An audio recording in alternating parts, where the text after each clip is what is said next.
Hello and welcome. Um all right, so today I'm going to talk about a very special fictional boy named Laa'vine, who is my current D&D character that I am playing as a player. Um I love him and I just wanted to talk about him somewhere where people won't interrupt me. So a video seems like the most appropriate way to do that. He's like a sweet little boy, and just want to pick him up and just drop him down, and he's just cute. I have a couple of, we can just go over the basics before I get into the meat and potatoes of his interesting backstory. Maybe it's not that interesting. I don't know. His backstory. So Laa'vine is a wood elf, and he is pretty young in the beginning of the game. He started at the age of 17, and he's not 17 anymore due to magic, but we'll get into that. He's a bard, which is why I opened with my lyre music, and yeah, so he's a bard, and his actual race is kind of like a weird homebrew thing. So he's actually an immortal, which basically means that he has a bucket of HP, like way too much HP for being a bard, especially. So he's way too much HP, and if his HP goes to 0, he gets to roll on a table, and that determines his fate, where one of the options is that he could just die outright, or something weird can happen, which excited me when I was making the character. I was like, okay, I'm gonna put him in a lot of situations where he'll like get hit, so I want to see what happens on the table. Unfortunately, maybe fortunately, that hasn't happened yet, and it's good because he was a throwaway character that I kind of fell in love with. So some more background on me.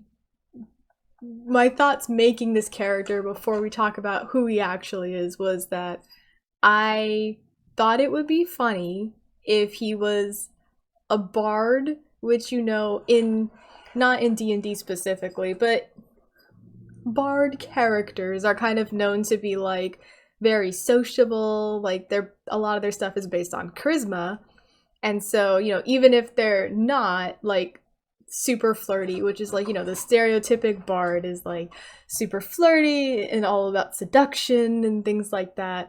And if they're not that, then they're usually persuasive and like they'll like be a sweet talker type of getting the deals type of character. And I thought it'd be very funny to have a bard that was very shy.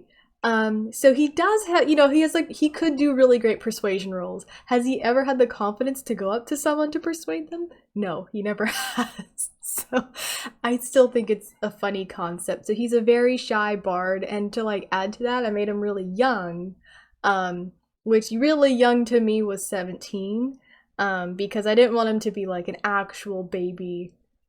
Although I did think about making him like 10 or 11 for a period of time to be like, you're really young, but then I decided to make him 17 because that made more sense.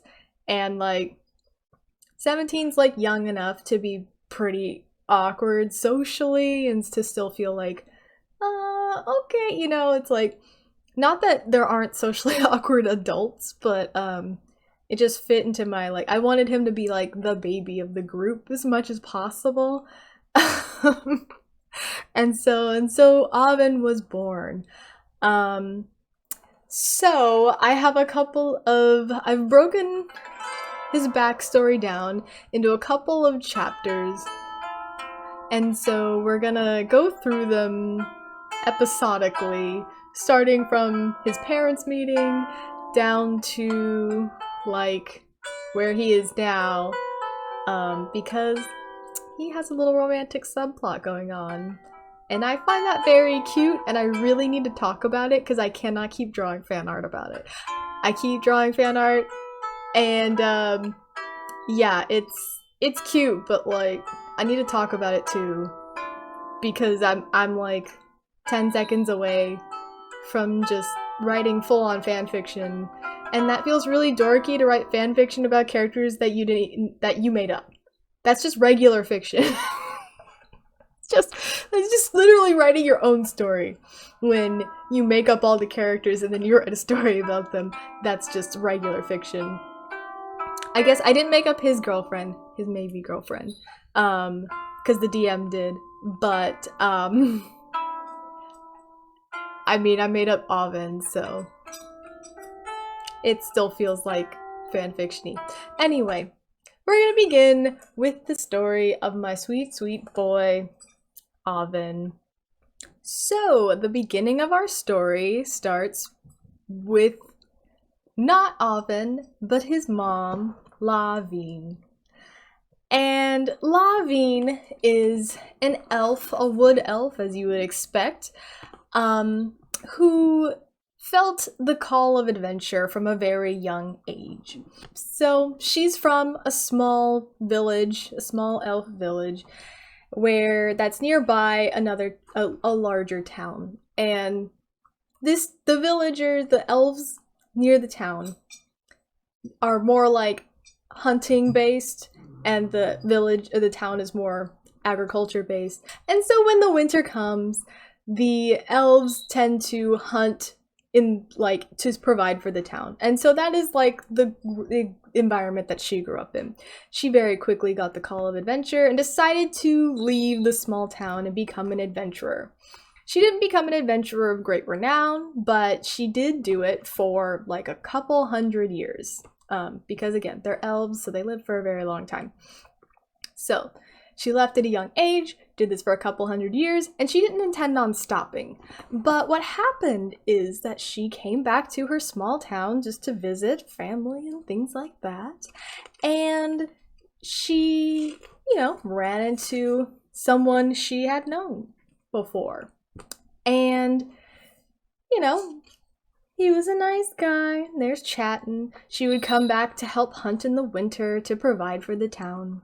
And, as things tend to happen occasionally, she fell in love with this elf man, and his name was Laa'vine. And Laa'vine was similar in age, they grew up together, but he decided to stay in the village and pursue the traditional path of being a hunter, and so he was mainly a hunter. And so, for several years, she would come back every winter, they would hunt together, they'd fall more and more in love, until eventually she just stopped leaving for adventures and she stayed in the village. They were married in the traditional fashion of the elves, and just because one of my personal favorites in any fantasy story is ridiculous traditions or traditions that seem incredibly mundane. So I like to think part of the courtship, like when you're getting serious for these elves, is some sort of hair braiding.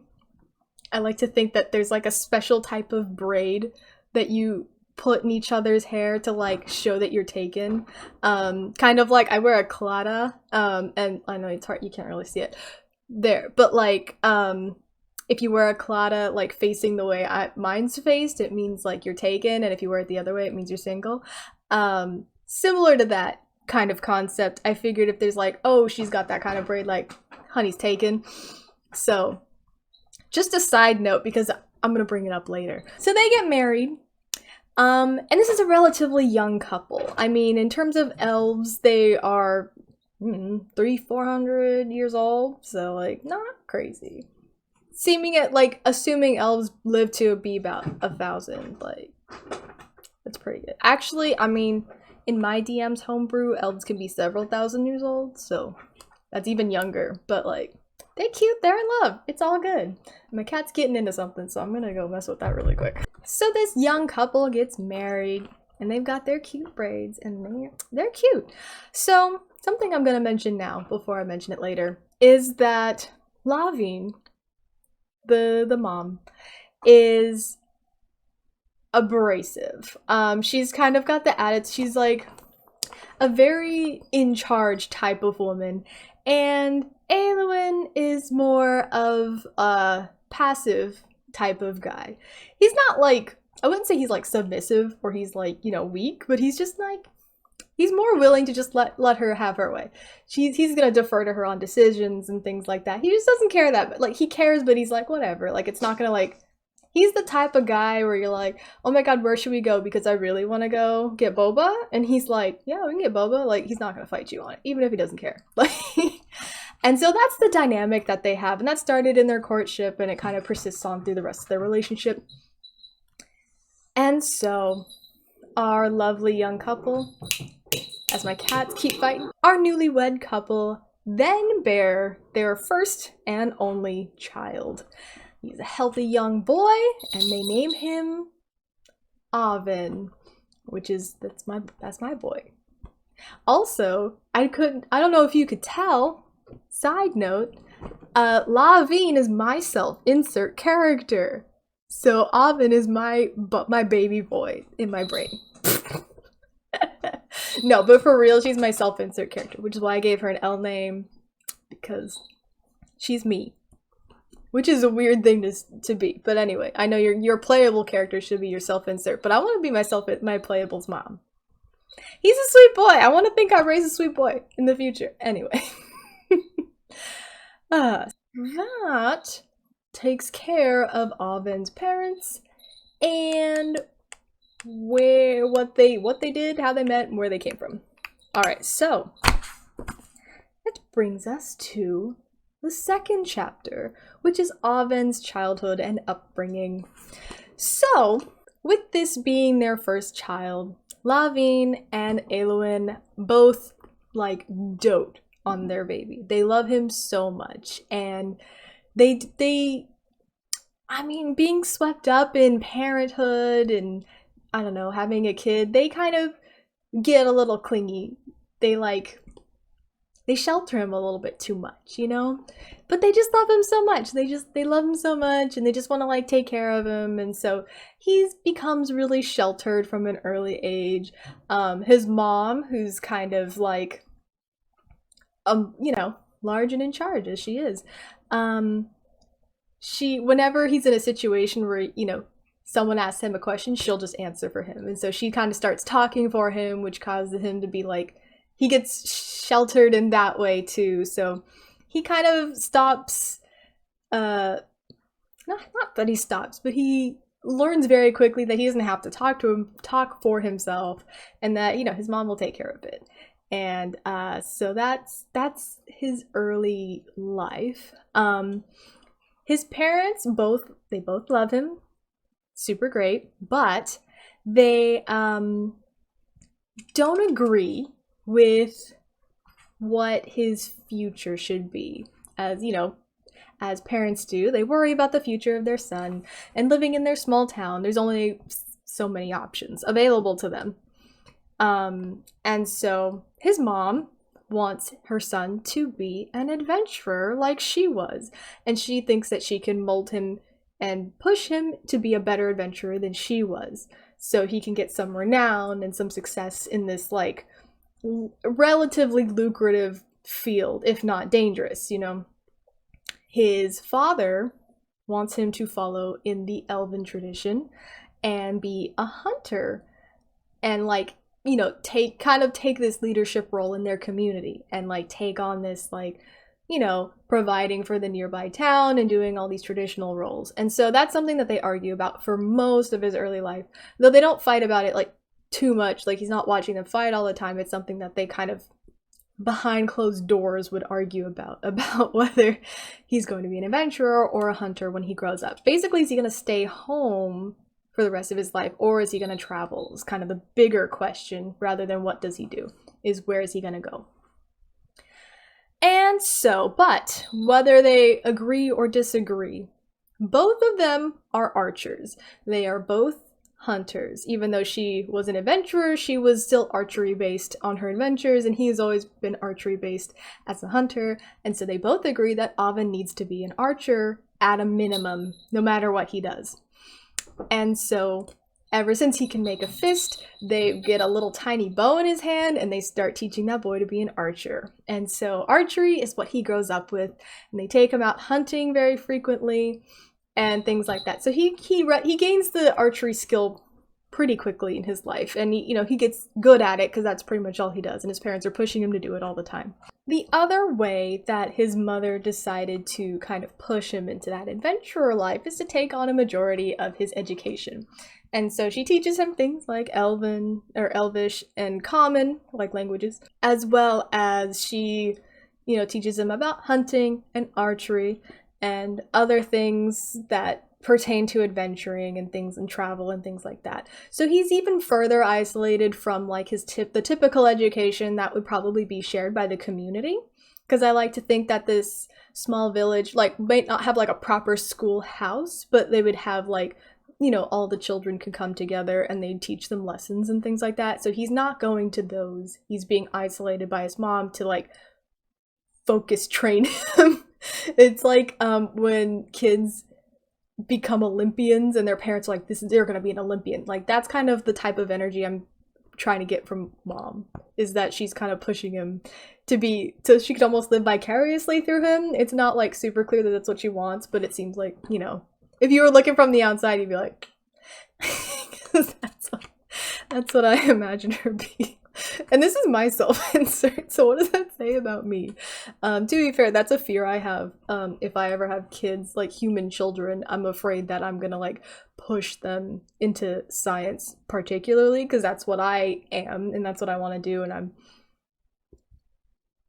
like, even now when I talk to other people and they're like, I want to be a scientist, and I'm like, okay, you want to be a scientist, you gotta start early, you gotta do all this stuff. And I have like a checklist that I give to people, and I get really kind of intense about it. So I can't imagine having a child that's like, hey mom, I like science, and I'll be like, you like science, huh? Like, so this is like maybe me working through some fears I have about me as a parent. But anyway, Laa'vine is isolated, and so more focused on our boy Laa'vine is that he is a kind, gentle soul. I can't speak English. He is a kind, gentle soul that, he listens to his parents. He's a good boy. He does all these things. But he is uncomfortable around other people. He mostly spends time with his parents, and he's very comfortable with them. It's like he's not afraid to talk to his parents or anything like that. But he is uncomfortable around other people, especially other people his age. He doesn't spend much time around other kids, so he's just kind of like, when he's in a situation where he has to be with other people, he's not quite sure what to say or how to talk, so he just is quiet. He tends to like defer to like, I'll just be quiet, I just hope you don't talk to me. He's very shy. Like, he'll try. If you were to like ask him a question, hi, how are you? What's your name? He would answer you, but he's that guy who's like, he'd be like, Laa'vine, I'm just gonna answer the question. I'm not opening a dialogue. He's that kind of boy. But he's still, he's trying. He's not trying to be rude. He just feels uncomfortable and has no life experience talking to other people. So he does his stuff. But sometimes when he's supposed to be training with his bow in the woods, he'll like sneak into the woods, he'll take his bow, bye mom, see you later, and he'll just kind of like laze around in the trees and be lazy and spend time on his own with himself. And it's when he's at these moments where he's being a little bit of a punk and going out by himself where he like develops a skill that is his own. He finds a love for like music and song, and he starts like making up his own songs and singing to himself and doing things like that.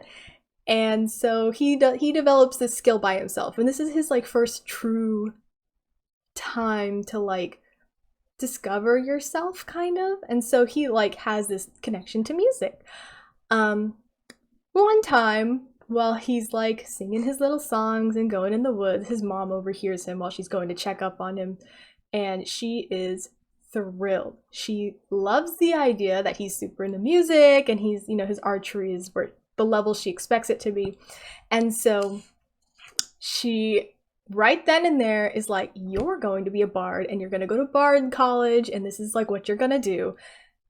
And so that was kind of the decision for him to become a bard, was his love of song and his mom going, well, that's an easy way to get you into adventuring. He doesn't know how to feel about that. This is still very early on. This is before he's 10 years old. So he's still like, he must be 8 years old. He's very young. And so he's not ready to go to Bard College. He's still a baby. And I mean, even in the eyes of elves, he's like an actual fetus. So he's like a baby. But his mom's like, all right, it's like when those kids like are good at Legos and your mom's like, you're gonna be an architect. Something kind of like that, where it's like, all right, that's in the future, but that's what she's thinking about. Bard College is on the mind of Laa'vine. And so we're gonna put a pin in his bard travels for a moment and talk about a particular incident that happened in my boy's life. So, at the age of 10, a couple years later, his archery is much improved. He still does hunting with his parents. He has his little songs and stuff. His music career, just as a side note, has been really supported by both of his parents. They think it's just great that he has something to do. And he's like coming into himself, And so an incident occurs during a hunt. So, the incident. There was a typical hunting party that they would go on. It was with his family, so Laa'vine and his parents, as well as another family of like with young children, and they're all going out hunting. Nothing too crazy. It's not like this is dire need to get as much food as possible. They're just hunting to practice. And so Laa'vine, who is now the more experienced hunter out of the young children, takes off with another younger hunter. This hunter is younger than him, so probably by not much, by a year or two. So, but Laa'vine is, because of his advanced education in archery and training, he's kind of the one who's like leading the two. And they branch off from the main party and they're stalking a deer. And Laa'vine's doing most of the tracking, and the other hunters with him just kind of following him around. Then they see the deer in the distance, and the boys the hunter that's with Laa'vine is behind him, right, as he's following him, as he's tracking. And yet when they see the deer, the boy standing behind him is ready to fire. Like he gets excited, he's ready to shoot. And in his haste, he puts an arrow through Laa'vine's chest. And so Laa'vine is now shot with an arrow sticking through his chest, and the other hunter panics and runs off to go find the rest of the party to explain what happened. Because clearly this is a wound that should kill Laa'vine. And, to be fair, young people shouldn't be hunting by themselves. But anyway, kids be doing shit all the time. Laa'vine's laying there, confused that he's not dead, but in pain. And he's never experienced pain on this level before. And so he's laying there kind of like, oh my god, the first time you ever experienced the worst pain in your life kind of situation, except if it was actually something that should have killed you, is what he's going through. His parents find him very quickly because the boy can lead them right back to him, and they are like, what? Well, they're happy that their son isn't dead, but they're also very confused as to why aren't you dead? And so they rush him into town because that's where they're close to, and they take him to a healer. And so I may have forgotten to mention this because there's a lot of details that my brain is not wrapping up. But the one thing that people knew particularly about Laa'vine when she came back from her adventures is that she, over time, grew a strong distaste for magic and those who use it. And so she can occasionally tolerate healers, but she hates magic users, and thinks it's all bad. She raised Laa'vine in a similar tradition, telling him that magic is bad, using magic is not something you should do, because it always inevitably falls apart or becomes corrupted. She just has this belief.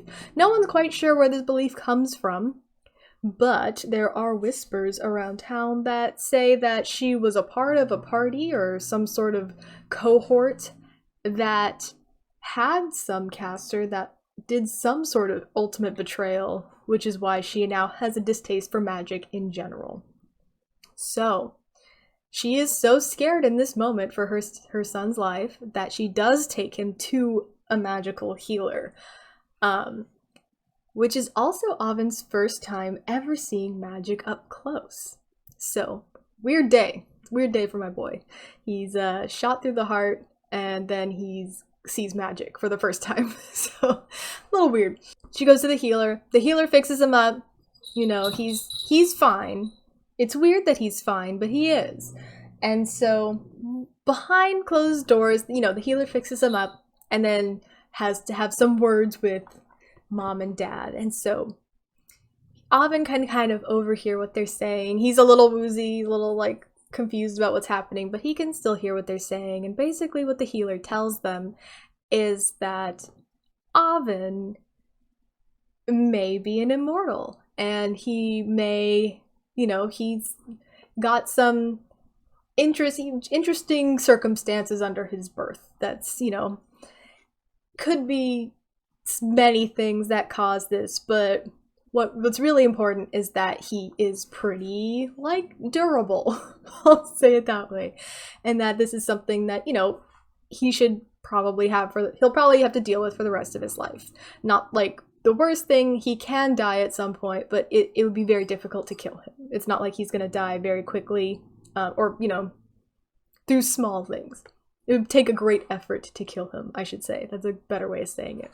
Upon hearing this news, his mom's worried that she could have, like, interacted with something during her adventures that could cause this immortality in her child or something like that. And the healer, you know, thinks about it and goes, well, it's possible, but most likely it could just be one of those things. Like, it doesn't necessarily have to be caused by something. It's just something that happens from time to time. And so, with that news from the healer, Oven's like, oh, okay, because he, growing up, has had various dreams about this immortality, and so he's not, you know, 100% got a grasp on it, but he has some concepts of, like, features of his being that came to him in dreams rather than were told to him explicitly. Things like, if you're ever injured, there's a higher chance that you can attract monsters and things like that, which are all the racial traits of this homebrew class, or race, I should say. And so that was our big incident that kind of affected Oven's early life. So after this, his parents, you know, they learn that he's got this ability and he's not, you know, he's immortal. At the same time, they still shelter him a lot. They still treat him like he's made out of glass because he's still their precious baby boy and their only child. And he had this really big injury, and I mean, that would scare the crap out of me as a parent. And his parents become a little more devout in their worship of, you know, the Mother Earth and the God of Hunt and things like that, especially after learning that their kid has this weird curse on him. And so, you know, they become a little more devout in their religious ideals. So, years pass by, and it's time for Oven to go to college. Well, it would be. Let's see. Mom wants him to go to college because she wants him to be a bard, because she wants him to be an adventurer. Dad's not opposed to him going to bard college or becoming a bard, but he's more on the line of like, well, we'll let him figure it out when he's older. So when Oven's around 100 years old, he can decide whether he wants to go to bard college. There's no rush for him to, like, leave the house and go do all these things. And Mom's like, no, he has to go now. So that's something she's really set on. And so this is the biggest and first argument Oven ever sees his parents have, is about whether he should attend bard college now at the age of 15, or later when he chooses to go. It's not like a particularly violent or bad argument. It's just a big one that he witnesses firsthand, so he's kind of confused. And so mom wins, as she normally does in these types of arguments. And so Laa'vine gets ready to go to college. He's 15 years old, which, again, especially for elves, he's like an actual baby, but Mama's feeling the call of adventure and she wants her baby to feel it too. So, baby's gotta go to school. And so our little boy, Laa'vine, awkward as he is, socially uncomfortable, is sent to the big city to go to Bard College. Which takes us to another chapter in his life, which we're just calling Bard College because I'm not creative. So, he goes to Bard College, and he's attending his classes, and he's doing all these things, and he enjoys it, actually. He really likes studying music and performance and things like that, especially because, like, his only real, like, interaction with music before was stuff he made up, and his parents did, like, in supporting him over the years, were able to, like, give him instruments. So he did come in with some level of, like, musical knowledge, but, like, he really enjoyed having, like, formal education around music, and things like that. But he's still having a hard time connecting with people his age and, like, speaking for himself. And he's kind of avoiding magic, because, you know, he kind of grew up learning that magic was bad and dangerous. And if you're not familiar, bards have some level of magic. They are a casting class in D&D. Although, you know, they're not a big casting class, not like a wizard or something where you're like, that's magic, baby. It's more of a subtle casting class, support class, so it's like Vicious Mockery is a spell. Bardic Inspiration is magic. Among other things. I mean, they can learn healing, cure wounds and healing touch and things like that. So that's bards. Can use magic, but it's not like the biggest part of their thing necessarily. So he's avoiding magic.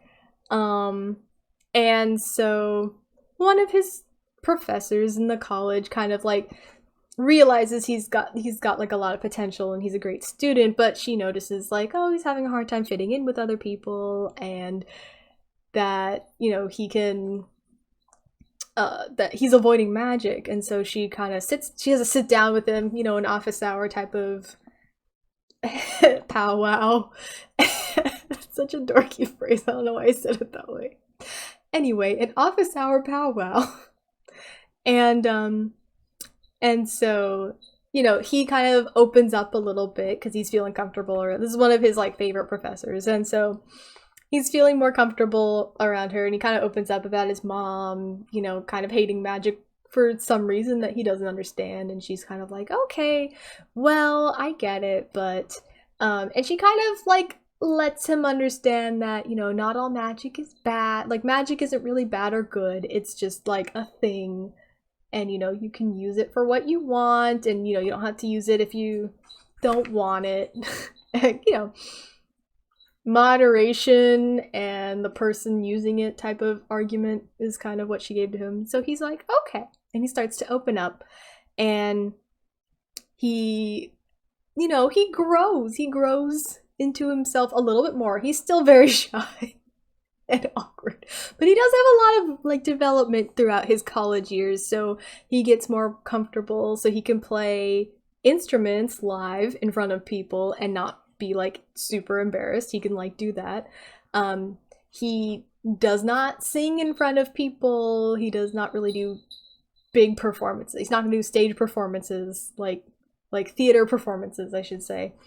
But he does feel comfortable like writing his own music and letting other people perform it. Like, he can write songs. Here's the thing. In my heart of hearts, I like to think Laa'vine has a very beautiful singing voice, like voice of an angel type of situation, but he's so shy that he'll never sing in public. So no one knows. But that's like my headcanon, is that like there's one point where he's gonna think he's alone and he'll be able to sing, like, you know, sing to yourself, and then someone overhears him and it's an event. I just like really want that to happen, but at the same time, I don't know when it will happen or if it will. But in my heart of hearts, I want it to happen. So he'll write songs and he'll let other people perform them. And he does find that he has a knack for storytelling. He really enjoys storytelling and he can do it in smaller groups. And also headcanon, I like to think that this is coming from me as a forever college student. Trying to think about what it would be like to be in Bard College. So I like to think that because it's in the big city, that there's an outreach program for bards to practice their skills and like go out to like orphanages or like schoolhouses and just like do performances for free just to like practice, and then the kids get like entertainment. I used to do I did tutoring for elementary schools, local elementary schools by my college, for math, because, you know, physics, not going to teach them physics, but you did teach them math. And so, like, I thought of, like, that's what, I like to think that's where he learned he really likes storytelling, is when he's, like, talking to children. It's a cute idea. It's never come up. It's never come up in a game or conversation, but most of what I've said in this video so far is just stuff that, like, I constantly think about when I'm thinking about my sweet boy, and it has never come up in the game or in any in any other conversation ever.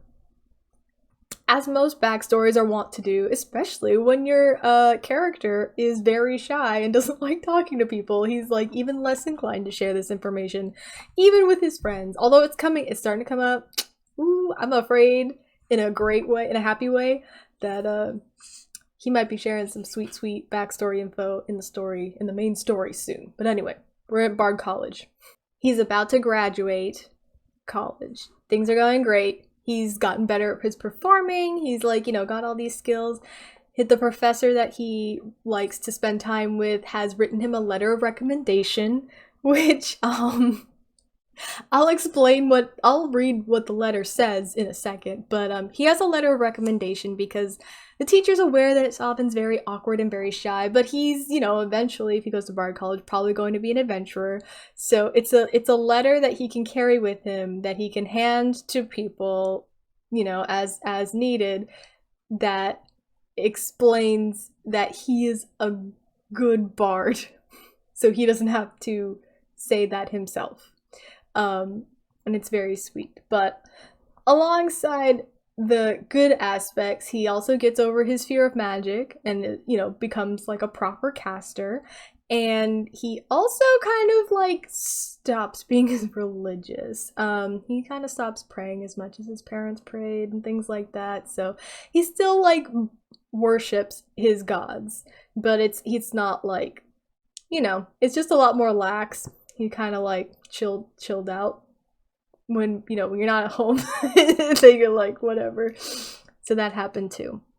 So if I could, I'm gonna pull up the letter really quick and just gonna read it to you guys. All right, so the letter reads as follows. To whom it may concern, my student Laa'vine is an exceptional bard and would be a fine addition to any band of adventurers across the land. He may not seem like much upon his initial countenance, but I assure you that he is well versed in the ways of music, stories, and persuasion. I beseech you to accept him onto your adventure. And then there's a P.S.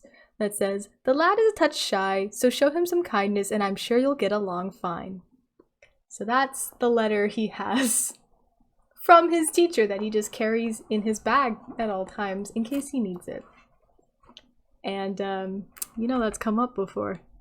That's why I had to write it out explicitly. So that's Laa'vine's experience in Bard College. He graduates, as one does, hopefully, at the end of college, and he goes back home, and he is, you know, he did the college thing like his mom asked him to do, so he thinks he's gonna go home and be ready to just, like, be a hunter now. Like, that's what he thought would happen.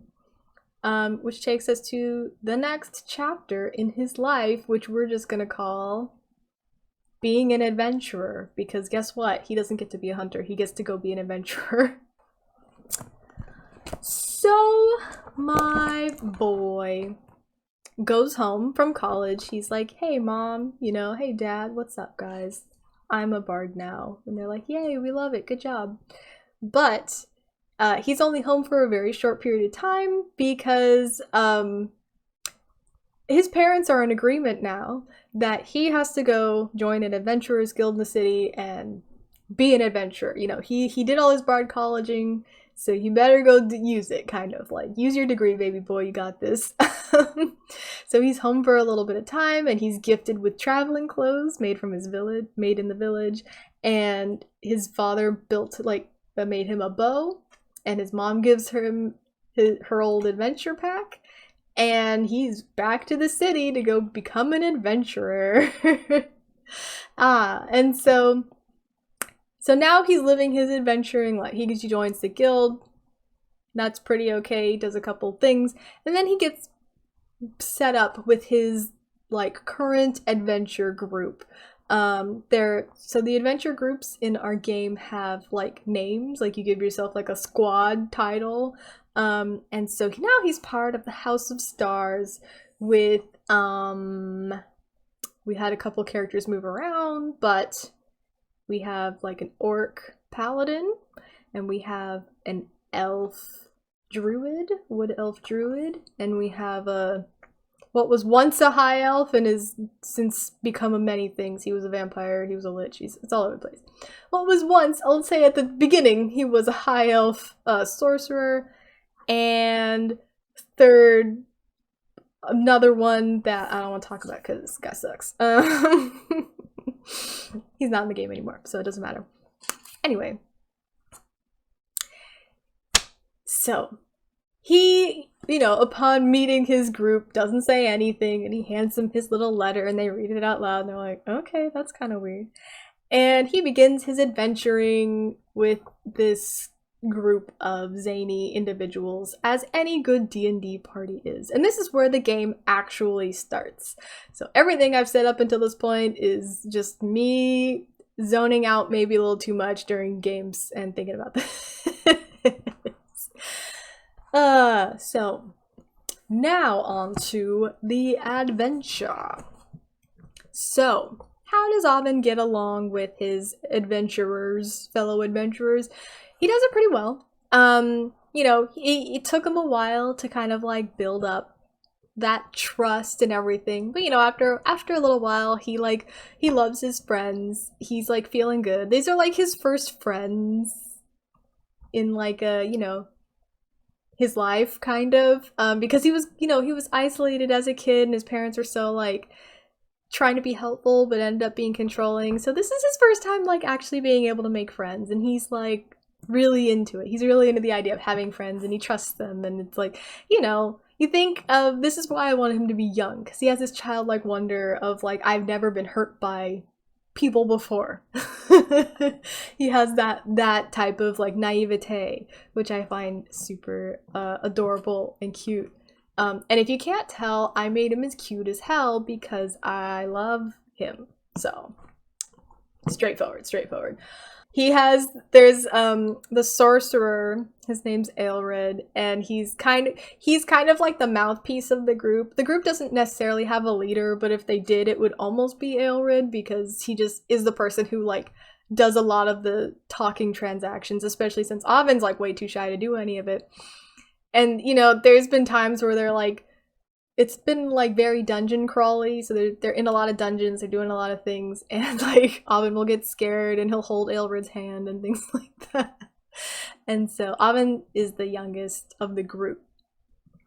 So things are going pretty good in his adventuring life. He's like, you know, doing stuff, barding it up, bardic inspiration, vicious mockery, classic bard stuff.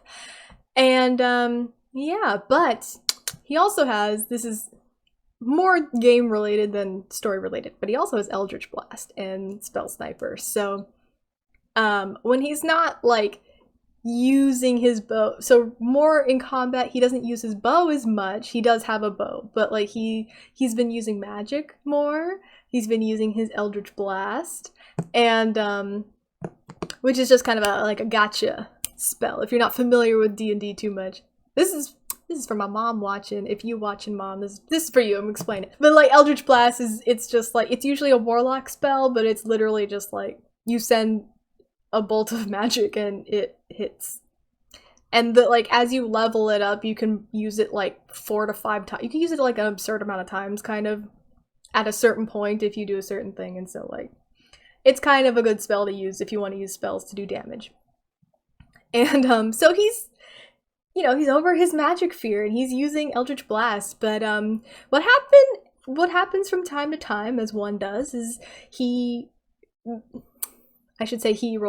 I roll badly as a player, and I'll roll a 1. And when I roll a 1, he would break his little fingers, which is sad. I say that as I'm smiling. I'm sorry. It's kind of funny to think about. So like, we always talked about how you'd be like, magic, but instead of magic happening, your finger just like snaps. And he would have to then get magical healing to fix his broken bones.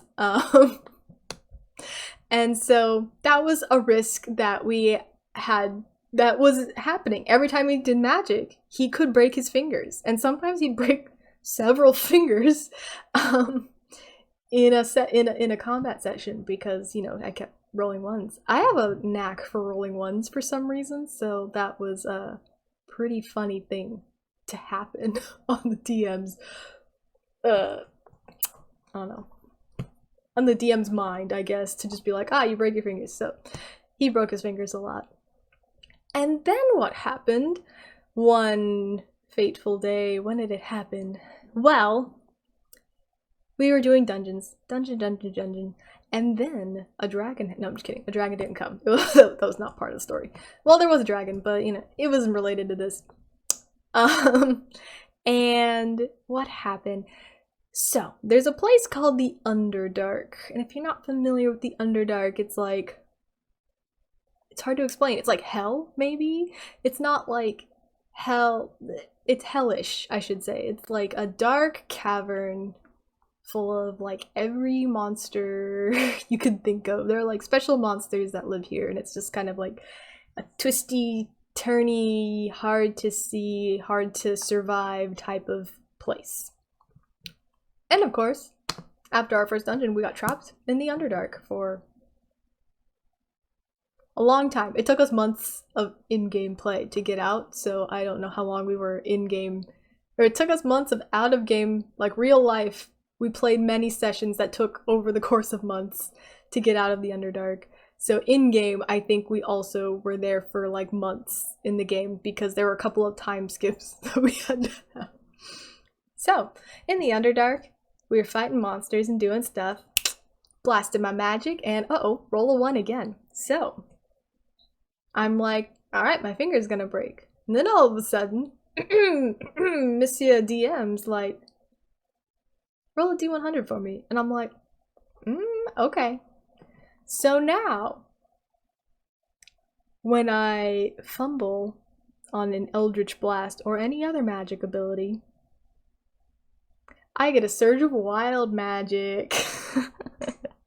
So, wild magic is something I've always wanted to, and it's funny because I don't remember how this came about. I don't know if I mentioned this to the DM, but it's something that I personally always wanted to do. I've always wanted to have make a character that had wild magic involved, and so it's kind of cool that it worked out that way. I don't think I said anything about it, but it's something I've always been interested in. And basically the idea is that when you fumble,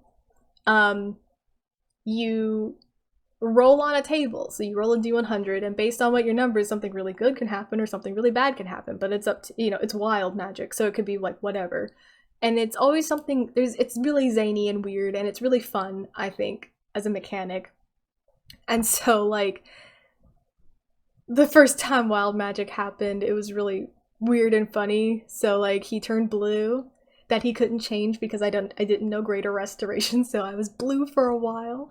And he shrunk a little bit, and like just a bunch of weird stuff. There was a point where for a minute, he had to shout everything he said, which was very funny because he's very shy and quiet. So him shouting all of a sudden, all the characters were like, what? And so wild magic is now the new fumble rule.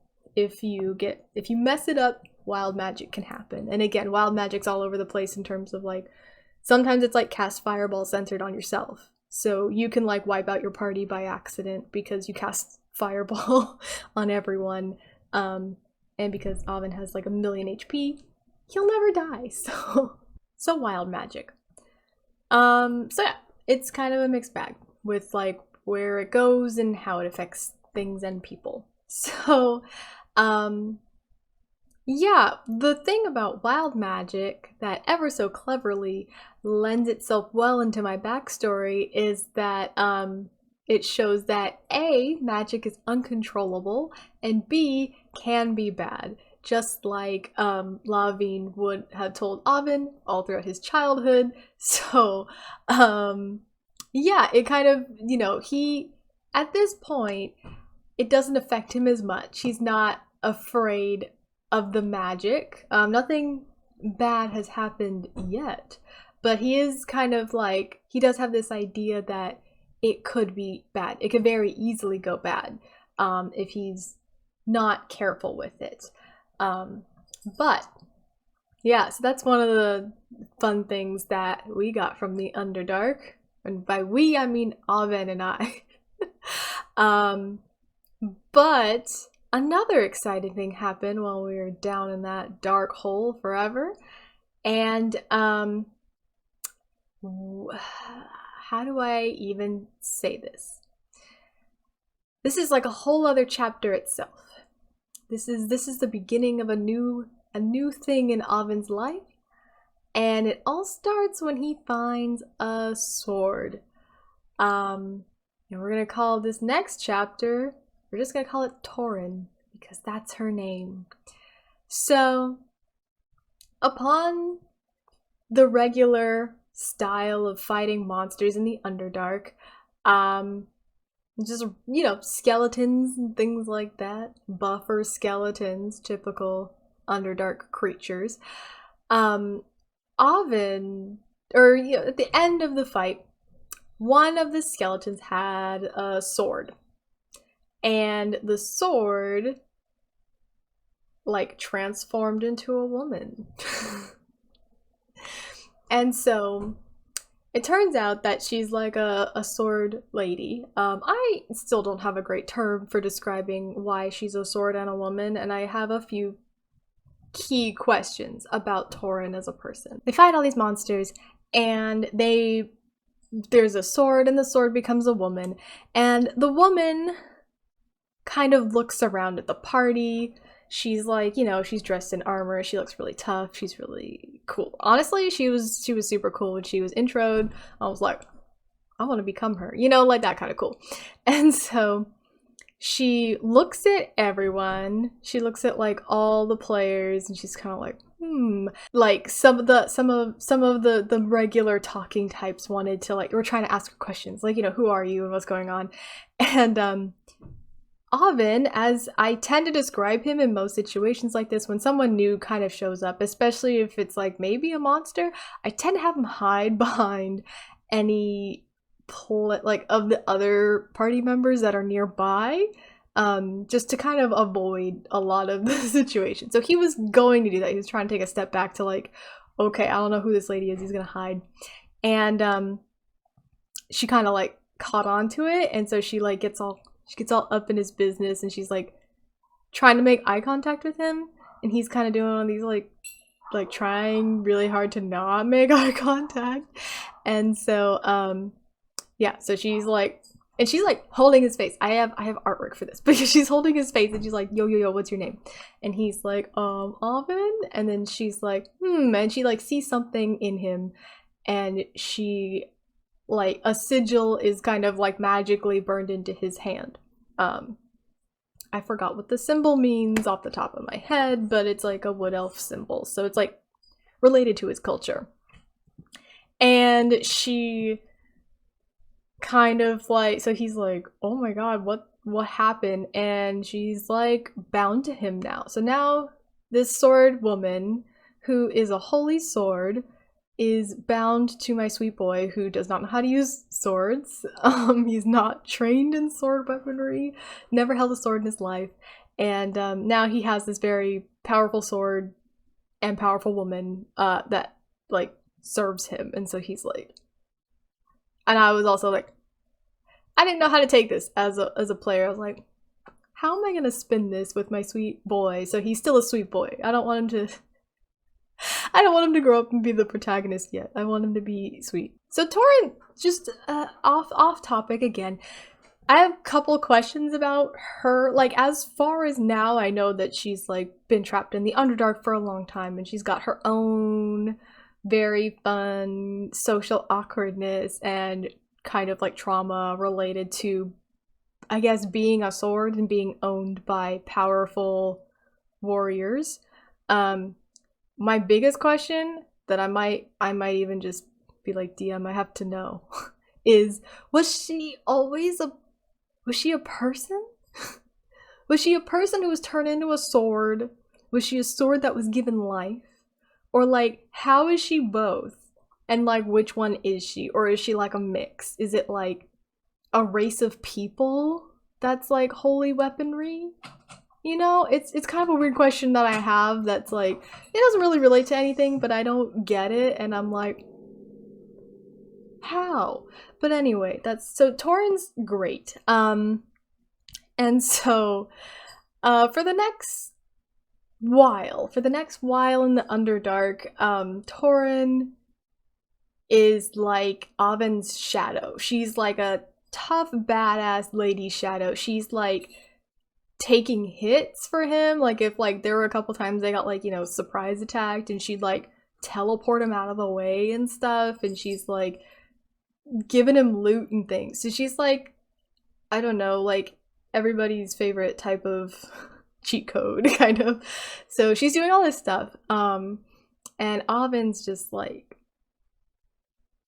as always, he's uncomfortable around strangers, so he's afraid to talk to her, and he's afraid of her. Because one of the other things is that, like, when she was talking to people, when she first came in, one of our characters was like, who is this? And he pointed at her, and the first thing she did is she walked up and she like snapped his finger. Like, she just like, because like she thought it was like an aggressive, rude thing to do.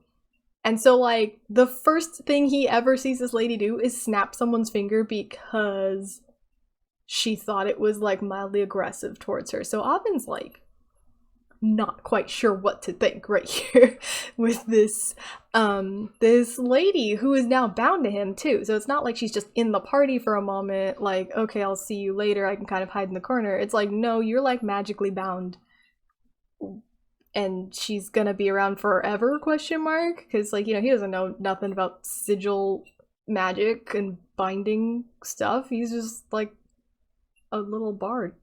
He's just a sweetheart. And so that's the situation initially. And so this is kind of funny because before I didn't bring Toren into the game. DM, that was all DM's fault. I love her though, so it's not really his fault. But Toren, before she came in, I had this headcanon because I didn't necessarily plan. I've never had a D&D character go through a romantic arc. And usually, so here's the thing, I usually DM. And when I DM, I, you know, write my stories, and the stories that I write tend to be more on the grimdark side. I like it to be like horror influenced, really creepy, really dark, really like evil magics. I usually have a lot of my players tend to not be good. They tend to be on the neutral to evil scale. So instead of having them fight like good people, I have them fight different evils. So it's like their evil's better than the other kind of evil, or you're trying to like, it's more like personal, like their issues with the bad guy are like, you fucked me over, so I'm gonna fuck you over. So it's more like, those are the D&D stories I have personally, are these like grittier, darker stories, and I love them, and my friends love them. They're pretty fun. It's just a storytelling method that I like to do. I love horror, I love thrillers, and I like things to be really grounded and hard. In D&D, I like to make things so it's like, money's really hard to come by, and magic is very rare, and I like things like that. And so, with Ko's DM friend, he has more playing in his games. They're a lot lighter in tone. Like, they're not super happy light all the time, but they're lighter than mine. Are like almost depressingly dark all the time. There's almost no, we tend to, like, because my players have a weird optimism, there's a lot of funny moments, but it's not because me as the DM is giving them funny moments. It's because they can find their own light in the darkness and I don't have to give it to them. And so those are my stories, and Kosa's stories tend to have a lighter theme. Like, they'll have dark events happen and bad characters, like evil characters, but like they're overall lighter. And so it was something I considered when I made this character, or like as I started playing him for a while. I was like, oh, what if he does get the chance to have a romantic arc? Like, what kind of people is he attracted to? And I had to I thought about it for a while, because like it was just like, oh shoot, like, is he gay? Kind of like, what is he straight? I don't know. So I decided I wasn't gonna make any choices about his sexuality, because I just like I just couldn't think of it. Didn't want to pin it. Realistically, I didn't want to pin him into a box right off the bat in case a character came up that I wanted him to flirt with that I thought would be funny or like cute. If another character came in, regardless of their gender or sex, I was like, okay, maybe if I like them enough, I'll just like maybe have him flirt, because I thought the idea of Oven flirting was very funny. And again, pretty much all of my good choices are based off of, is this funny or is this cute with Oven? And that shouldn't be how I make choices, but that is how I'm making choices. And so I was like, okay, it would be really funny if he like tried to flirt with someone. And then one of the dynamics I think is very funny in like a shipping dynamic in media. It doesn't even have to be like canon, that I think is funny, is I like it when there's like a super passive, quiet guy is like with like a really bossy, mean lady. I think that's always kind of a fun juxtaposition. And so I do have this like quiet, passive boy, and I was like, oh, what if I made like a general rule of thumb that he was into mean chicks? And so because I just thought of this, and I thought, because we ran into a couple of like powerful demon women and things like that in some of the dungeons, so I was like, okay, there's like a chance that he could run into like a demon that he gets like kind of smitten with, and I thought that would be like more of a joke. I didn't think he would like seriously fall in love with a demon and try to like get married or anything. I just thought it would be like he flirts a little bit, especially because again, I'm playing on the horny bard stereotype, so it's more like if you have that, but he's actually like a smitten baby sweetheart, and it's probably not successful, and he's like stammering and he can't say anything. That was kind of like the general idea. And so so Toren comes in, and she isn't exactly that like mean. She's not very mean right off the bat, but it did check a box with me when she was like, she came in and she immediately started breaking fingers and kind of like asserting her dominance over other characters. And I was like, oh, but that could be mean enough. Like, what if he's not like, generally he likes the idea of a mean girl, but like it's a mean girl with a heart of gold. This is not how I would explain Toren later on, but like this is initial impressions Toren, early Toren. And so that's when I was kind of like, oh, maybe they'll have a romantic relationship, but I wasn't gonna push it because again, I didn't really get who this character was for a while. Sometimes it takes a couple sessions of role playing to really like figure out who these characters are and how they play and interact with one another. So, but it was like there was a little flag in my head that was like, mean girl, maybe. And so I was like, oh, maybe. And so that's how Toren came in. But here's the thing about Toren that made me fall in love with her even more, is that she was very sweet to Laa'vine. She was actually like almost too, she was very nice to him and like really took care of him right away. And I was like, oh no, I love that too, because I think it's cute that she just wanted to take care of him. Like, other than like, you know, in a combat situation where she's like, she's able to like switch places with him for some reason, and so she would be like whoosh, like getting him out of jams, and she like lost her arm at one point, but she was able to grow it back because she's like a creature. Again, I'm not 100% sure on like, are you a person? She is, but she isn't, you know. She's got like gold celestial blood too, so like I just think that's a cool detail and I wanted to share it. It's not related to anything else. And so there's a moment that they find themselves in the, what's it called? The Underdark, where they find this hermit guy who's been living down there. He's like an alchemist or some shit. I don't know. He's like a zany science kind of guy who's like wandering around doing stuff. And so there's like it's like moments like this where he's like, you know, he lets them sleep there and they get to like rest up, and he gives them like a bunch of food, and he's like out scrounging around the darkness or whatever that guy does. And like Toren's like making sure, she's like making plates for Laa'vine and like making sure he eats, and she's doing things like that. And so it's almost, I kind of like how maternal it was. And so then I was like, maybe she won't be a love interest, but instead be more of like, I don't want to say a mommy because I feel like that has a sexual connotation to it, but like just like a maternal friend, like in the same way Aelred's almost like a paternal style friend. He's not Laa'vine's dad, but he does have like a paternal relationship, like a tone of paternity to their relationship. I was like, maybe Toren can have a tone of maternity. Matriarch. Maternity is the correct word, I think, to her relationship. So I was kind of on the fence about what their actual relationship was for a while.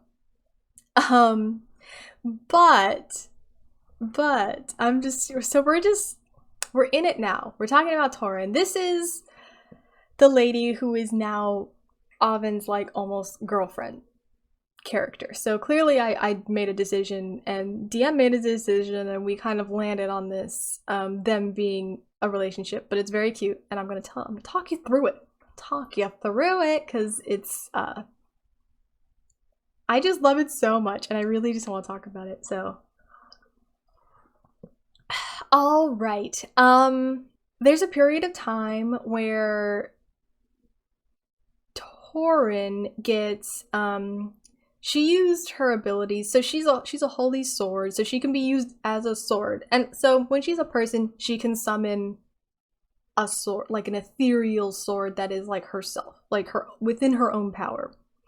So when she fights, she does fight with a sword that's like not really a sword because it's her, you know. It's, and again, it's a weird line. We're just gonna call it, we're gonna blur it and not think about where the line is between woman and sword. And so there was a period of time where she was fighting something in the Underdark and she got injured, or she like used too much of her ability, because if she uses the holy weapon skills, magics, too much, she gets very weak and she has to return to her sword form. And so since the beginning, Laa'vine has had like a sheath, and he wears her on his hip. Like, he doesn't use her as a sword because he doesn't know how to sword fight, but he does like carry her around when she gets too weak. And so there was a period of time where they end up getting this house, in this like, the house is in the Underdark, but it's something they can kind of teleport to, and it's very cute, and I love it, and we have a very cute map, and it's, you know, it's awesome. But so it was like shortly after this, event where she was weakened, it was actually, I do remember, because we were fighting a dragon and everyone was getting really worn down, so Laa'vine had to take on a tanking role by using her as a sword, where she did most of the actual work, but he was like wielding her. But they use holy magics, which weakened both of them. I think Laa'vine almost passed out too because of like how much effort it took.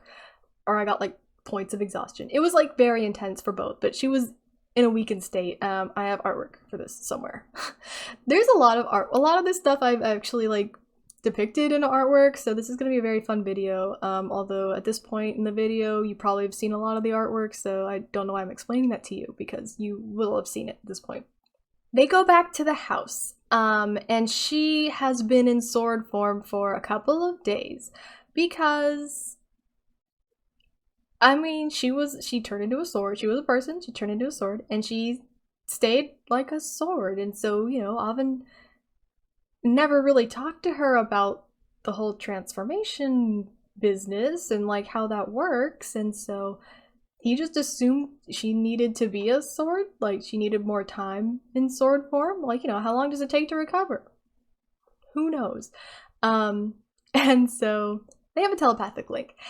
And so what happened is that this was like one of the first nights in the house that our party now has, and so Laa'vine is like the cook of the group, which is also very fun because it's a performance check. So as the bard, he does the best at it. My performance plus is like 15, so I can't fail performances at all. Just saying. No, okay. But I've never had a character that's like good at something, so I feel really proud of myself. But it's not even me, and that's the D&D life. He made this amazing dinner. He like hunted them a deer, and he did all this stuff, and he made them a dinner, and everyone was like, oh my god, this is so great. And like Toren wasn't there because she was a sword, and so later through their telepathic link she was like, bro, you need to like let me out and I want to eat and all this stuff. And he was like, oh, like I don't know how to do that. Like we haven't really talked about it. And so she like talks him through how to like release her from the sword form and how like, you know, when she can and can't. She kind of like went over the rules of it a little bit, and so he was like, okay. So she comes out of the sword form and she's pissed, and she's like, dude, you trapped me in there for like days, what the fuck is wrong with you? And he's like, and I tried to like talk my way out of it, but I rolled really bad. I rolled some terrible persuasion checks. So I was trying to be like, it's all good, and she like didn't really buy any of it. So it was like worse, because then I wasn't even like apologizing. I was trying to like schmooze my way out of it, and it didn't work. So that was kind of embarrassing. It was really embarrassing, because it wasn't a persuasion check. It was something else. Because my persuasion was good. I don't remember what it was. It was bad. It was very bad. And so instead, like, he tries to talk his way out of it. Doesn't really work. So he decides, like, okay, he just like, I'm not gonna do anything. He just like goes back to the kitchen and makes her a dinner, because like what else you gonna do when your lady's angry? You just make her some dinner, dude. Just like don't say anything, stop digging, make that girl some fish or whatever. I don't remember what the hell it's cooking. Deer, I guess.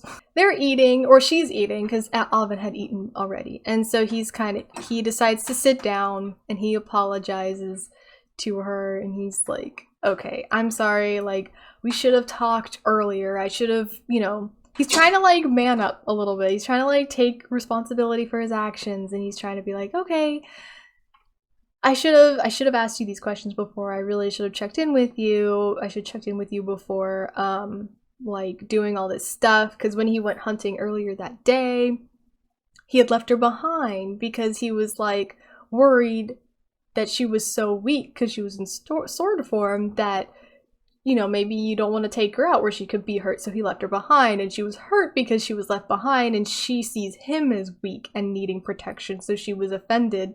So it, you know, it was a great comedy of errors for these two, where both of them were kind of upset about the other one trying to care about the other one. And this is really where their relationship like kind of starts. And so as he's apologizing and she's eating and she's like, oh yeah, you know, like she's like, the food is good and everything. And part of his apology is that he says, I think you're really intense, which can be kind of scary, but like I'm into it. Like I'm into how intense you are sometimes, but like sometimes it makes me scared. And I was really proud of this moment. It was just like a super sweet, very vulnerable, honest like statement for him to make, where he's like, you know, I love your intensity, but it's scary at the same time, and I have mixed feelings about it.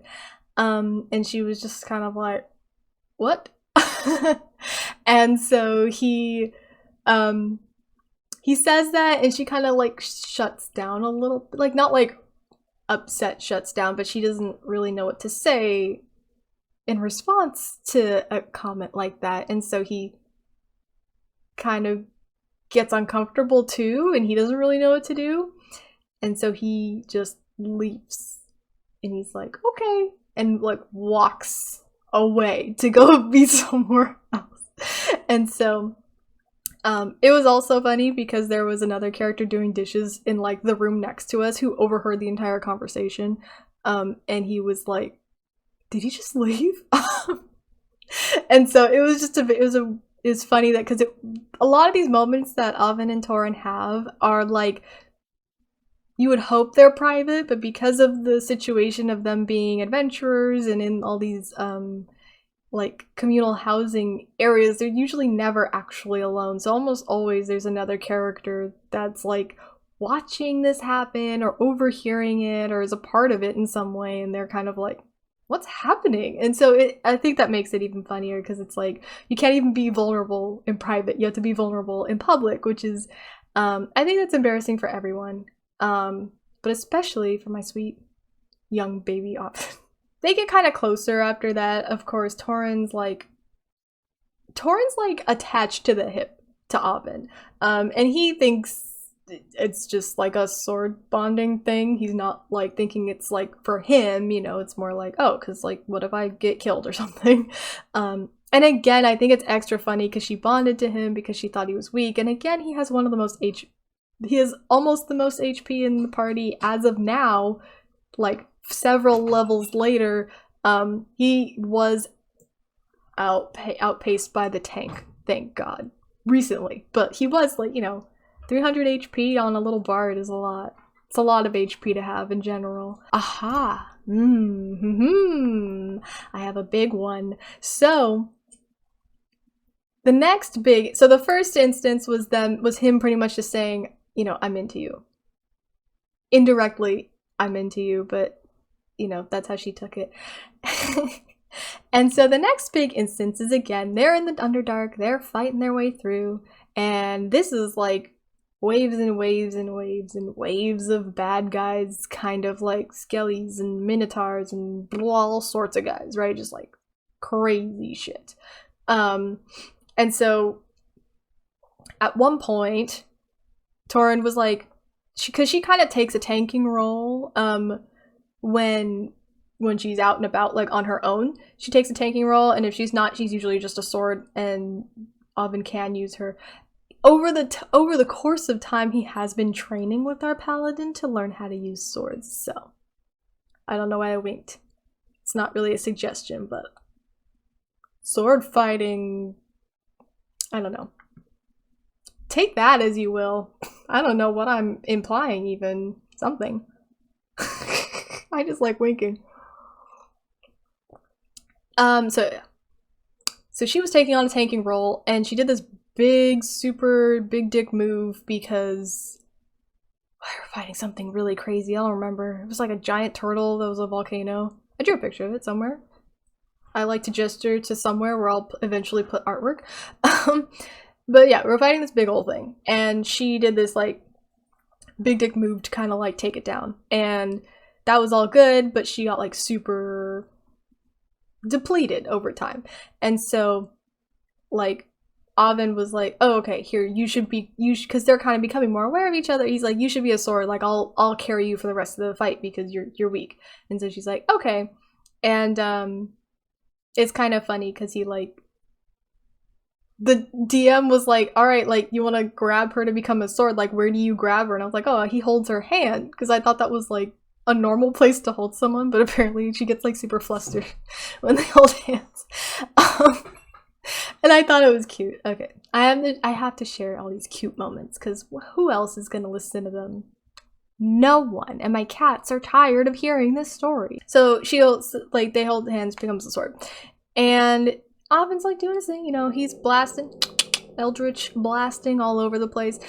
Some of the monsters in the Underdark, because of Toren's holy weapon status, she becomes a target of like evil things, as you can imagine. Sorry that my cats are growling at each other, but that's just what's happening in the background, and I hope it's not too loud. So there was a skeleton minotaur that was like targeting Toren, and it was gonna directly attack her as a sword while she was on Ovin's hip. So it's kind of like a big thing to do. Shit was gonna go down. She was gonna get like super fucked up because DM rolled good, and you know, sometimes when DM rolls good, bad things happen, as they do. So what happened is divine intervention.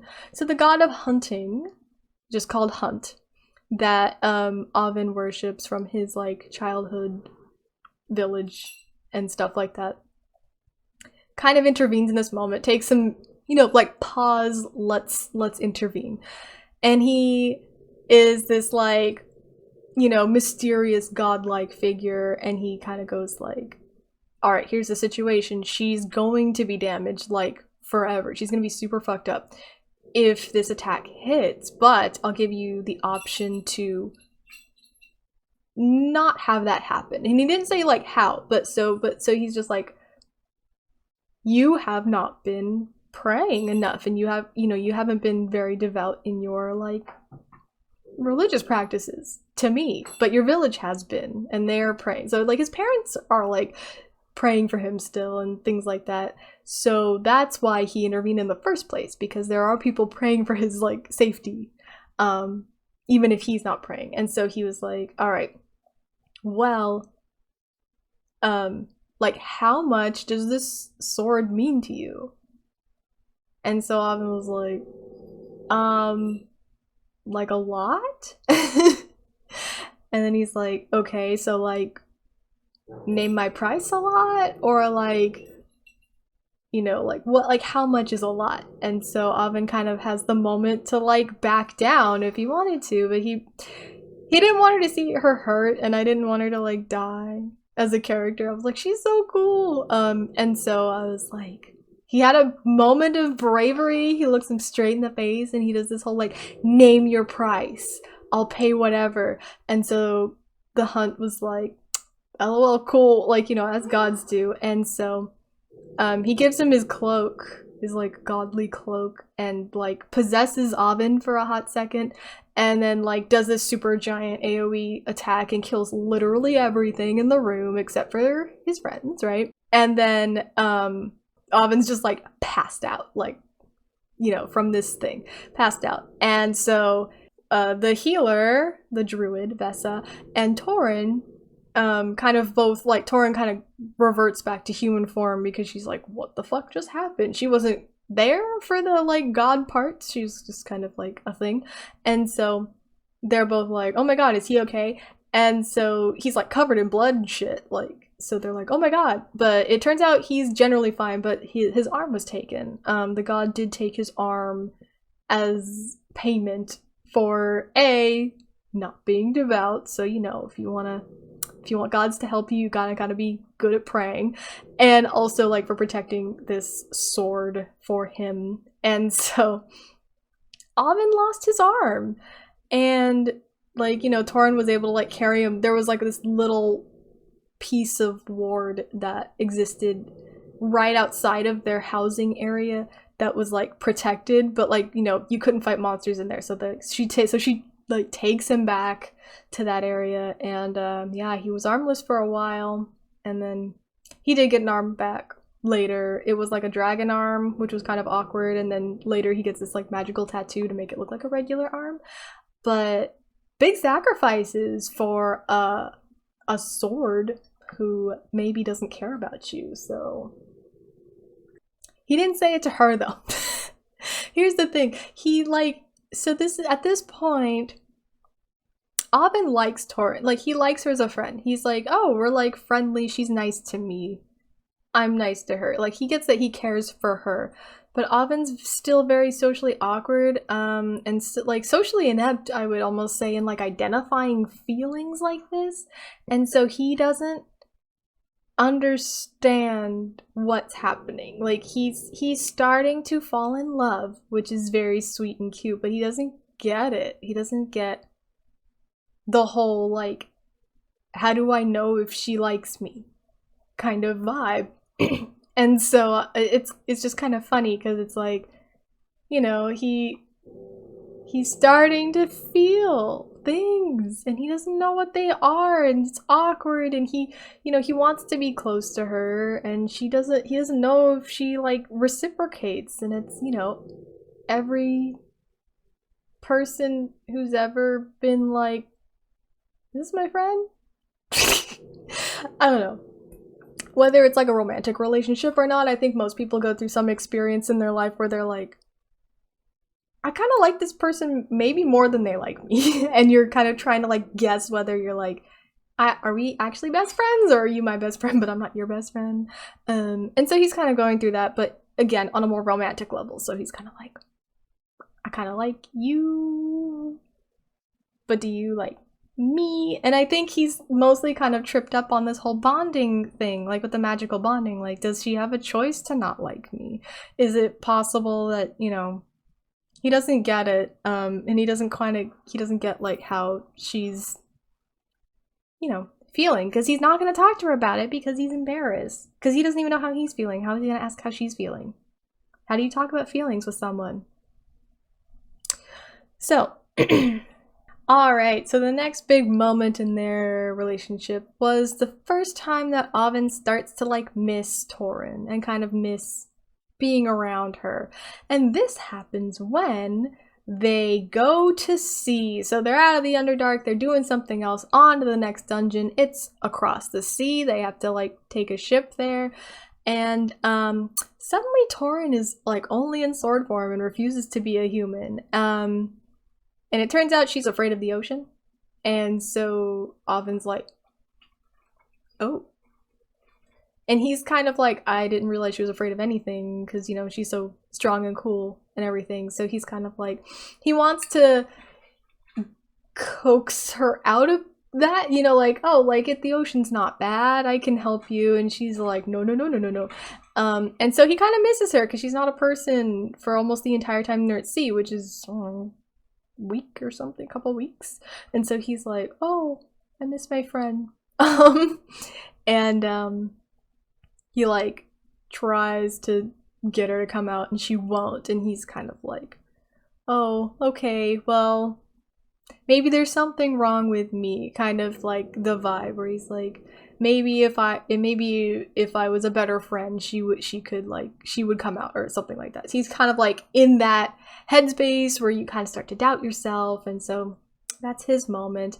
And one of our characters had a birthday over the course of these events, and so she did come out for like a second. She became a human to go like congratulate the other person on a happy birthday, on our tank's birthday.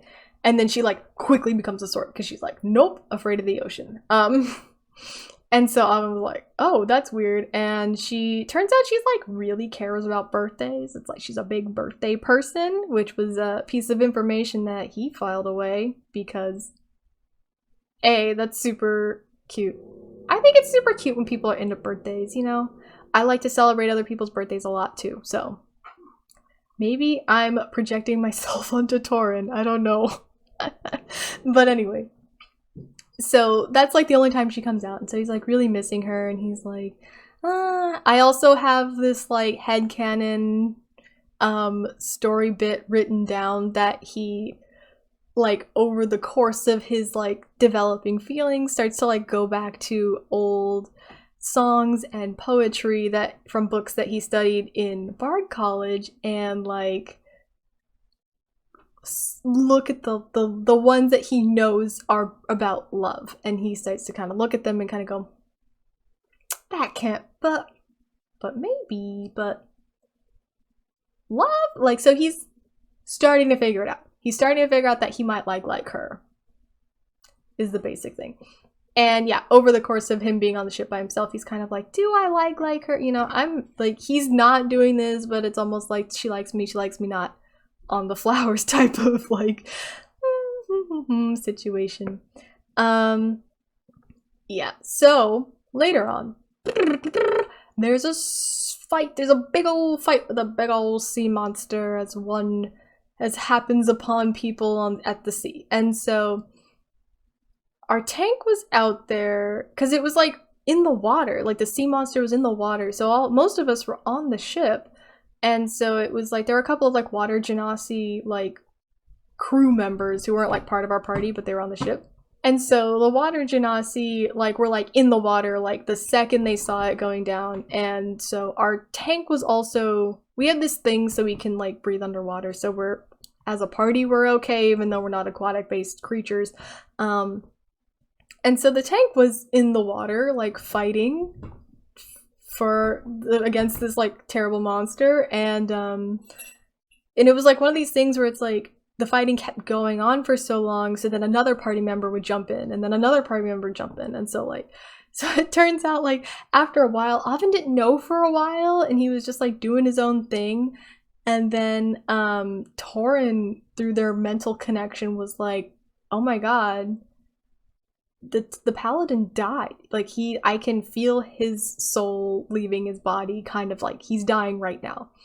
And so Laa'vine was like, holy shit, that's crazy, because like, I guess, I don't exactly remember the details, as you can tell, but like, because she knew what was going on some level, she also knew that like, her holy magics could be the thing to like change the tide of the battle, because it was clearly going bad because our tank was fucking dead. He wasn't quite dead, but he was like pretty much dead for a while. Took a lot of healing, took a lot of Hail Marys and death saving throws for things to get fixed there. But and so, you know, he like, they have a split second to figure out what to do, and so Laa'vine apologizes to her like right off the bat, and he's like, we're have to jump in the ocean, and we have to go like help. And so jumps in the ocean, and like this other the sorcerer was also going, so he like teleports them, like we're like right there all of a sudden. And he does his like big holy weapon attack, and it like breaks through this barrier, so now all the damage can like go, because it's like, the thing is, they couldn't damage the creature. It was like a kraken or something. They couldn't damage it, but then like, but the holy sword broke through, so they could start to damage it. And again, it took so much energy that he passes out, and he passed out with like 4 points of exhaustion. And to be clear, if you have 5 points of exhaustion, you die in the game. I think you die without death saving throws. You just like, you die of exhaustion. So he gets like super exhausted.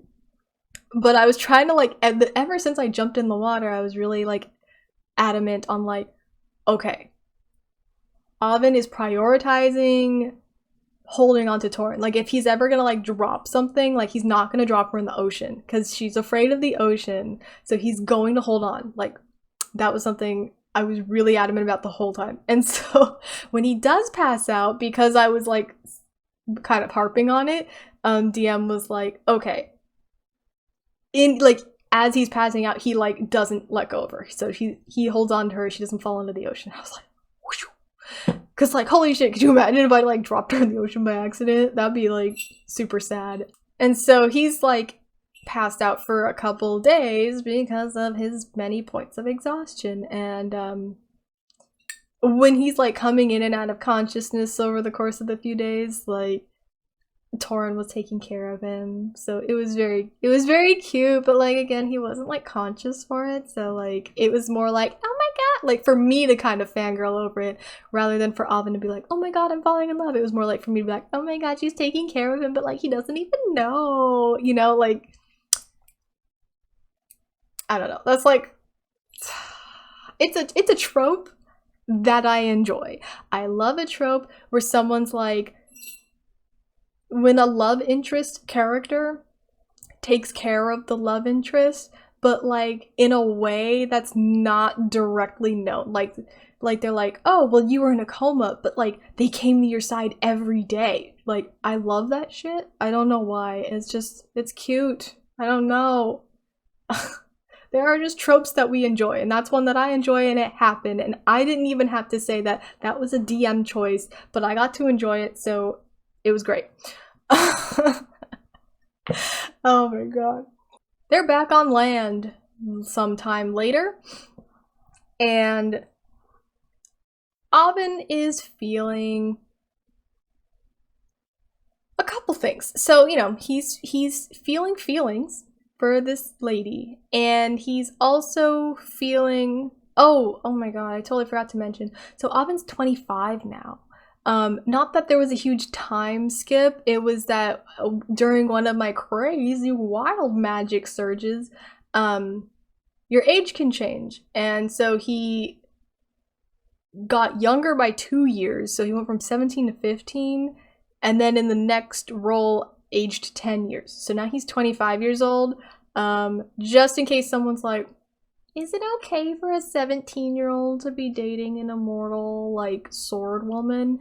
And also, this is like a magical setting. Like, this isn't real. Like, it's kind of like the whole idea of dating a vampire. If the vampire's like 3,000 years old and you're like 30, it's a huge age gap, but like, whatever. I mean, it's not weird. I mean, when it's magical, I don't care as much, as long as they're not like an immortal baby. That's always weird to me. But anyway, in case someone's like being weird about their ages. So he's 25 and she's, I don't know, immortal. She's like, I don't know. Honestly, I don't really have a good mental image of how old Toren looks. I put her somewhere between the age of 25 and 35. I don't think women really look that different between the ages of 25 and 35. So, that's how old I think she looks. I don't think she looks like young, like 15, but I don't think she looks old, like 100, so somewhere in between. 25. Yeah. So Toren's feeling his feelings, and he's also like feeling appreciative towards her in like in a way she's kind of his like magical servant.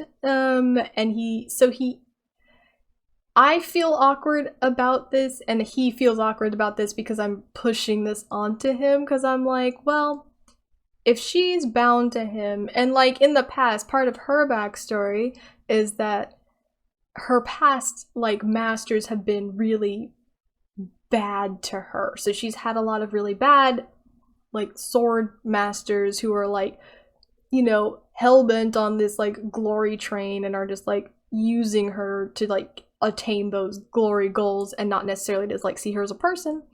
And so I have a hard time thinking of Laa'vine being a master to anyone, let alone to like such a strong woman. So I like to think he's like he understands that in some ways he is a master from like a very from like the truest definition of the word. He's a master over her as a sword, but he wants to like not be, he wants to be like on an equal level. And so these two things, feeling feelings and wanting to feel more equal and appreciate her, he decides to buy her a gift. And so he goes to a place and he gets an earring made, like he commissions an earring for her. And it's just a simple thing. It's like a little charm. It's like gold. It's gold in appearance. It's got like stronger metals because she's like fighting all the time. But it's just a little gold charm that has an elf, like a wood elf symbol on it. It's not the same symbol that they're bound with, like that's on his hand, but it's a symbol. And so it's funny because DM was like, what do you want to say on there? And I was like, I defined it as, I don't want it to mean friends, but like only friends, but I also don't want it to be like more than friends, but whatever you can give me that means we're friends, I feel friendly towards you, but like leaves the door open for more romance if that's interesting. So that was how I defined this symbol. Turns out like it's just something that means bonded, which in a way they are, and it could mean more and it doesn't have to mean more, but like, so I think it works, but like that was how I described it. I wanted to leave the door open for maybe having some romance happen. And so he gets this earring commission, and it's like got a couple of enchantments on it, but then the guy's like, oh, well, if you get 2 earrings that are the same, I'll make a set, but you can have it so you guys can teleport to one another. Like, so as of right now, Toren can like switch places. So like when she is saving him in battle, she can be like across the room, and then all of a sudden he's across the room and she's like taking a hit. But this will allow them to like, one can come to the other. Like Final Fantasy 14, your marriage ring in 14, where you can just teleport to your spouse. That's what this is, kind of. And it's also because the DM was like, she might be less afraid of the ocean if she like can teleport. If she falls in, she could like come back out. So I was like, oh, that's like it's an even better like reason to get this type of thing, because like, you know, she'll be less afraid of the ocean, which is something he's super concerned about. And so I got these earrings made, and then he's like, all right, you have to figure out when to like give them to her. And I'm like, yeah, okay. And I was like gonna like do it because it's awkward. It's like one of those things where role playing it, sometimes you're like, oh my god, like how would I do this in real life? And like, oh, if I was actually giving someone something like this, like how do I, you have to think about all these things up, and like it feels weird to almost feel like I'm dating someone. I feel like I'm dating this girl because I'm like, oh my god, I want to get her something that she likes. What would she like? You know, like, and all this stuff. And so what Laa'vine decides to do is he decides to throw her birthday party. So he does not know when her birthday is, and she doesn't know when her birthday is because she's super old and she was trapped in the Underdark for like centuries. So she's like, and so he doesn't know when her birthday is, so he decides to just kind of throw a birthday party, you know, on a day. And so he does this whole thing, and like my other friend had joined the campaign at this time too, so her character was new, and so she's playing this fae vampire is what her character is. She's still new, so I'm still having a hard time remembering the character. So she's got this like fae vampire thing going on, and so I had Laa'vine ask this new fae vampire character, I don't remember her name, Aurelia. I had Laa'vine ask Aurelia like to take Toren out, like just so he could like plan this like surprise party essentially. And so it was kind of funny because she was like, what do I do? Because she's from like the fae realm, and she's like being on like the mortal plane for the first time. So she's like, yeah, okay, what do you want me to do? And so Laa'vine just like offhandedly suggests that they go do girls' night. And she's like, okay. And she goes to Toren, and she says, okay, I'm here to take you on girls' night. And Toren's like, okay. And she's like, what is girls' night? And Toren's like, I don't know what girls' night is. Like, you're the one who told me about it. So then they go to the healer Vesa. These are all the female characters in the game. So they go to Vesa, and Vesa's like, and they're like, what's girls' night? And Vesa's like, I don't know what girls' night is. Like, I grew up in like a secluded druid sanctuary. I don't like know what that shit is. And so then it was very cute because the side thing that was happening was that these 3 girl characters who have all been like isolated from regular society had to go on a quest to figure out what girls' night was, which I thought was very fun. Like every once in a while it would cut back to like, what is Laa'vine doing to prepare while they're out doing stuff? But it was really cute to hear them talk about like what girls' night was. They're like asking random people, and everyone's telling them like super different things, and they're kind of like, is girls' night real? Like it was like a conspiracy. It was very funny. I have an animation planned about the whole girls' night thing, but animations take forever to do. So, you know, who knows when that's gonna come out. I hope it comes out. I hope I finish it. And so Oven like decorates, but he decorates in a very like wood elf style, so he kind of gets random things from the woods and he puts them inside, and he like does a lot. He cooks like a bunch of stuff. He makes this big old cake and all this stuff. And you know, this is kind of all a thing to like get to be able to give her this gift, to be able to give her the earrings, even though one of them is for him. And kind of, so he's like really going all out on this. And so, you know, the girls come back and they're like, dude, what the fuck is girls' night? And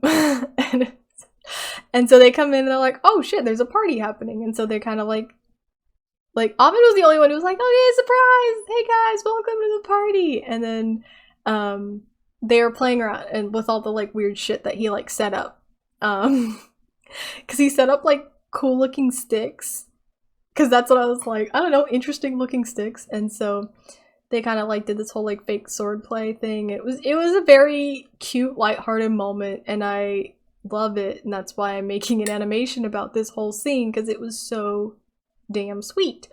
And so they had this like whole sword fight thing, and all the people are there, like all the party members are there, everyone's hanging out, we're all having a good time. And then Toren like sits down because they're like done, and so Owen's like, he sits next to her on one of the couches, and you know, there's like food, so people are like, you know, they're eating and chatting and stuff like that, so they kind of have a quiet moment together. And so Owen sits down and he's like, oh, like, happy birthday. I like, you know, I don't know when your birthday is, but I wanted to like throw you a party. And she's like, oh, like she didn't realize that this was a birthday party for her, because he kind of just said surprise and then didn't say anything else. And so she's like, she starts to cry. Oh my god. So she starts crying. Like, you know, because this is such a considerate, like, she's so moved by like how sweet this moment is, but like Oven's like, oh my god, you're crying, like, you're crying. I made her cry. And so it's kind of funny because she's crying and he's like looking around and everyone's like trying not to look at them because they're like, oh my god. So it's kind of funny because I think most of the other party members, plus we have like other NPC people who like hang around. There's a guy who like runs the house for us, and he's great. He's super cute. But so all these characters have kind of been picking up on this whole like will they won't they relationship, and they also get that Aubyn's like a big dork, and so it's kind of funny because they're all like, oh my god, like it's like cringy. It's just very cringy for them because they're like watching him like go through this like, I'm trying to do this big thing for you, and she's like crying, and then he's like, ah, like help me guys, and they're like, I don't, like, you know, I don't want to look at it kind of thing. And so and it's extra funny because I think this was the first session where Aurelia was there, the Fae vampire, and so she's watching them like, what the fuck are these mortals doing? This is so weird and I hate it. So it was funny because there was also like a person who's like openly disdain watching them while this is all going on. Yeah, so, and it was, so the sorcerer Aelred gave to Alvin some like, he was doing some sending, and he was like, dude, you need to comfort her, you need to like step up, and he was like, okay. So he's trying to wingman from afar. And Oven's like, so she kind of starts to like calm down. She's like, okay, that like threw me off, but I'm okay. And he's like, okay, like he tries to comfort her. He's trying to like hold her hand and pat her knee, you know, typical how do you comfort someone who's crying type of things. And so he's like, okay, so happy birthday. And he kind of just like pulls. So here's the thing, a while back in one of the various dungeons, I got this item, which is a circlet of confidence or something, or self-assuredness, I forget what it's called.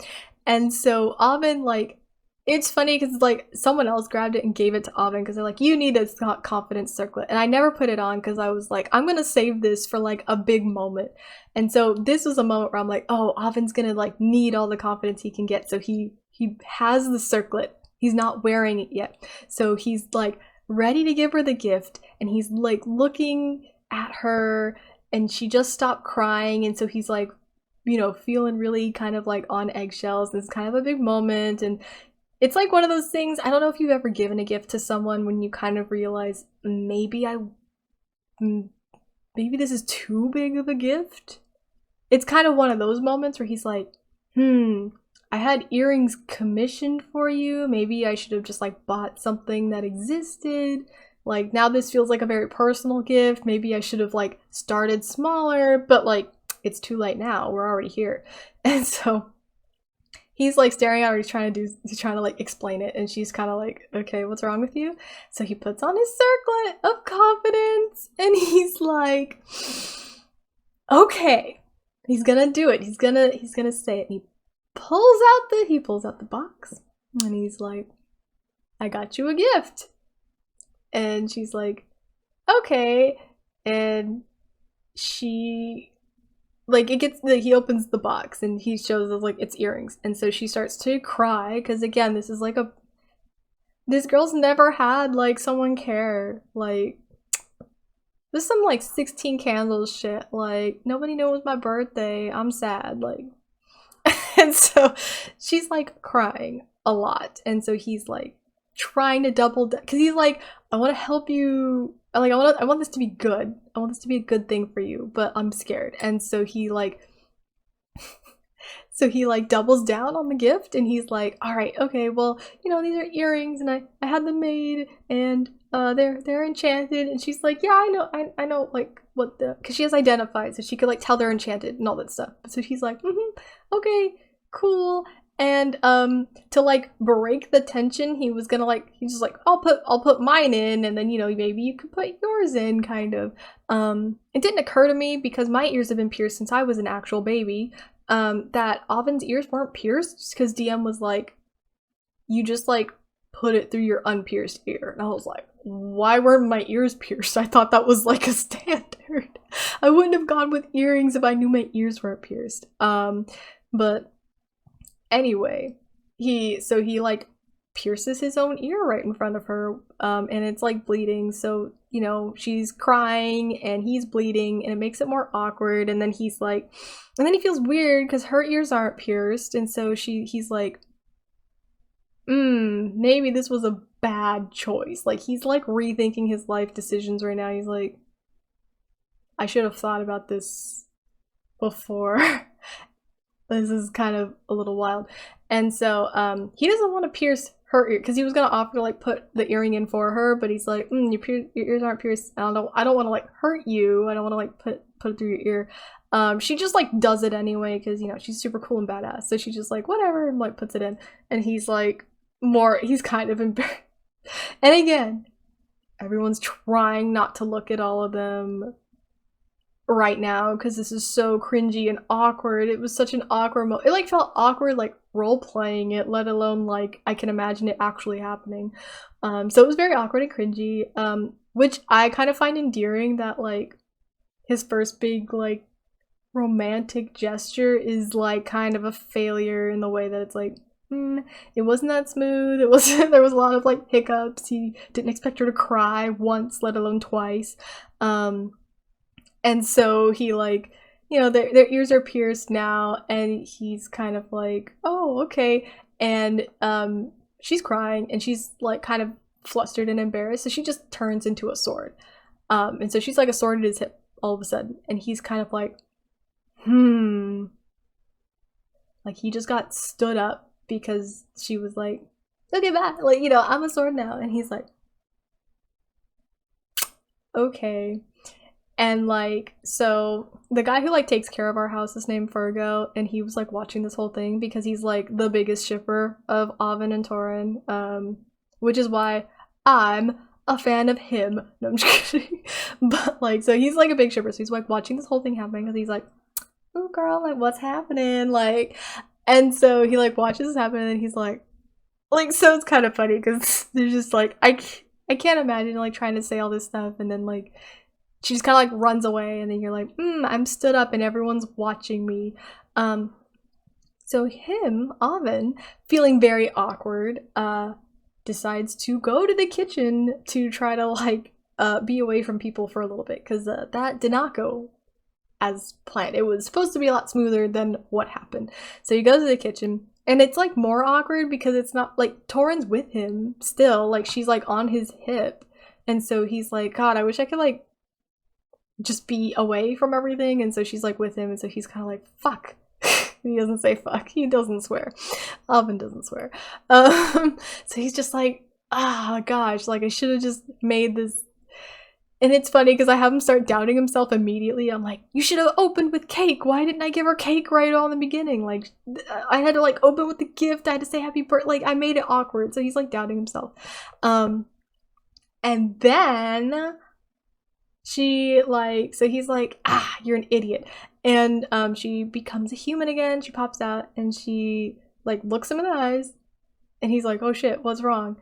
And she gives him a kiss. Oh my god. I'm sorry. I was like dying. Because like, here's the thing. I did the whole like, you're an idiot. Like that was a roleplay thing that I did. And all of a sudden I get like a secret sneaky message from DM.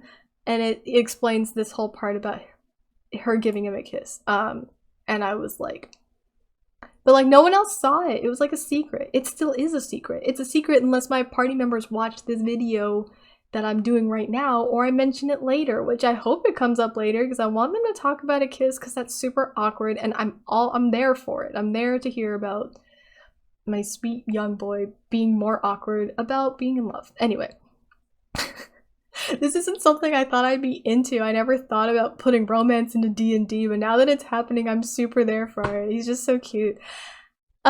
So she gives him a kiss and then she runs away as a person. So she's actually gone and she like goes, because she has her own room and Laa'vine has his own room. So she like goes away and he's like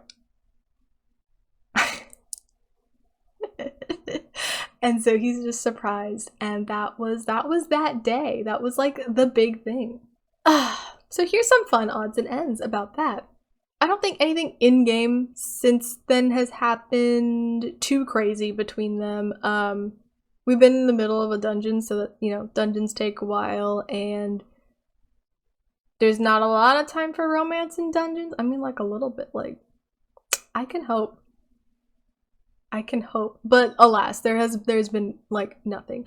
But, right now, Laa'vine is, like... So here's the funny thing, because I was actually talking to DM earlier today because we were talking about something else, and then I brought up the whole like I brought up this whole Toren romance stuff, and we were both like fanning out about it because we're both like, this is so cute. Let's keep this train moving. And so it was funny because I was talking about what Laa'vine was feeling during all this stuff, and he's telling me what Toren was feeling during all this stuff. So it was fun, but so as of this point, Laa'vine is like, do I have a girlfriend? And he's like, I don't know, maybe. So he's like on the fence, like, so he is smitten. He thinks she's cute. He got his first kiss. It's going well. She took the gift. They have like matching earrings now. But he's like, but are we dating? Like, what's the like, how does that work? Like, how do you ask someone to be your girlfriend? How do you know if they're like interested in you? Like he knows she's interested because she kissed him, but now he's like, but like, how do you like, what's the next step? How do you become dating? And he doesn't know. And so it's kind of funny because he's like, well, I could ask some of my other party members, but that would be really awkward because I have to admit that I like Toren. Because in Laa'vine's mind, he thinks it's a secret. He thinks that nobody gets that he's interested in Toren romantically, which again, I find a very cute thing because literally everyone's like, yeah, we've been seeing this happen for a while, but he thinks it's like a big secret, and so he's, you know, he's in his own mind. And so he's kind of like, oh my gosh, what do I do? And so it turns out that Toren has been convinced that they were dating since he said, "You're kind of intense, but I'm into it." She's been like, "Well, we're dating," like, since then. So I think it's funnier to go back through all these like memories of these like moments where like Avon's like not quite sure what he's feeling, and Toren's like convinced that they're boyfriend girlfriend already, like, and so it's really cute. I'm just like so happy for the ride. I'm happy to see how it goes. A part of the like inspiration to like make Avon have so much interest in Toren is because he has a huge weakness now. I'm not DMing this game, but I am a DM, and I do like to write in like plot hooks for my characters that the DM can kind of pick up on. And so like if Avon needs to get hurt or tortured, now Toren is a very excellent way to do that. It's an easy way to like emotionally hurt him. And like every good writer, I'm not a writer, but people who create characters, like if you want them to have any like arcs or emotional development, you kind of have to hurt them a lot. I don't want to harden him necessarily. I don't want him to become like dead inside, but I do think it would be good for him to like, oh, but you could lose her if you don't say that you love her, or like, you know, there's a lot of things that can happen, and I'm kind of excited to see where it goes. Because so one of the things that I haven't brought up yet, but I want to bring up is like, I mentioned this earlier. I mentioned this much earlier, where I said that Avon's parents have like matching braids, like in the wood elf culture that I have defined for them. That there's like a courtship braid that you can like put in your hair. And so I like to have like, when I think about what Avon's been doing since like he got that little kiss, is that he's like trying to imagine like how to approach Toren to like ask her, like he wants to braid her hair, like he wants, like not braid her hair like in general, but like he wants to put like a courtship braid in her hair. And I think it's funny because I don't know if she's familiar with this custom, especially since I made it up, so I don't know how she would be, but like I don't know if she like gets it. Like if she does say like, okay, yeah, you can put a braid in my hair, like would he read too much into it? It just seems like a great moment for a comedy of errors and things like that. But at the same time, she's like pretty much convinced they're married, so like whatever, let them get married.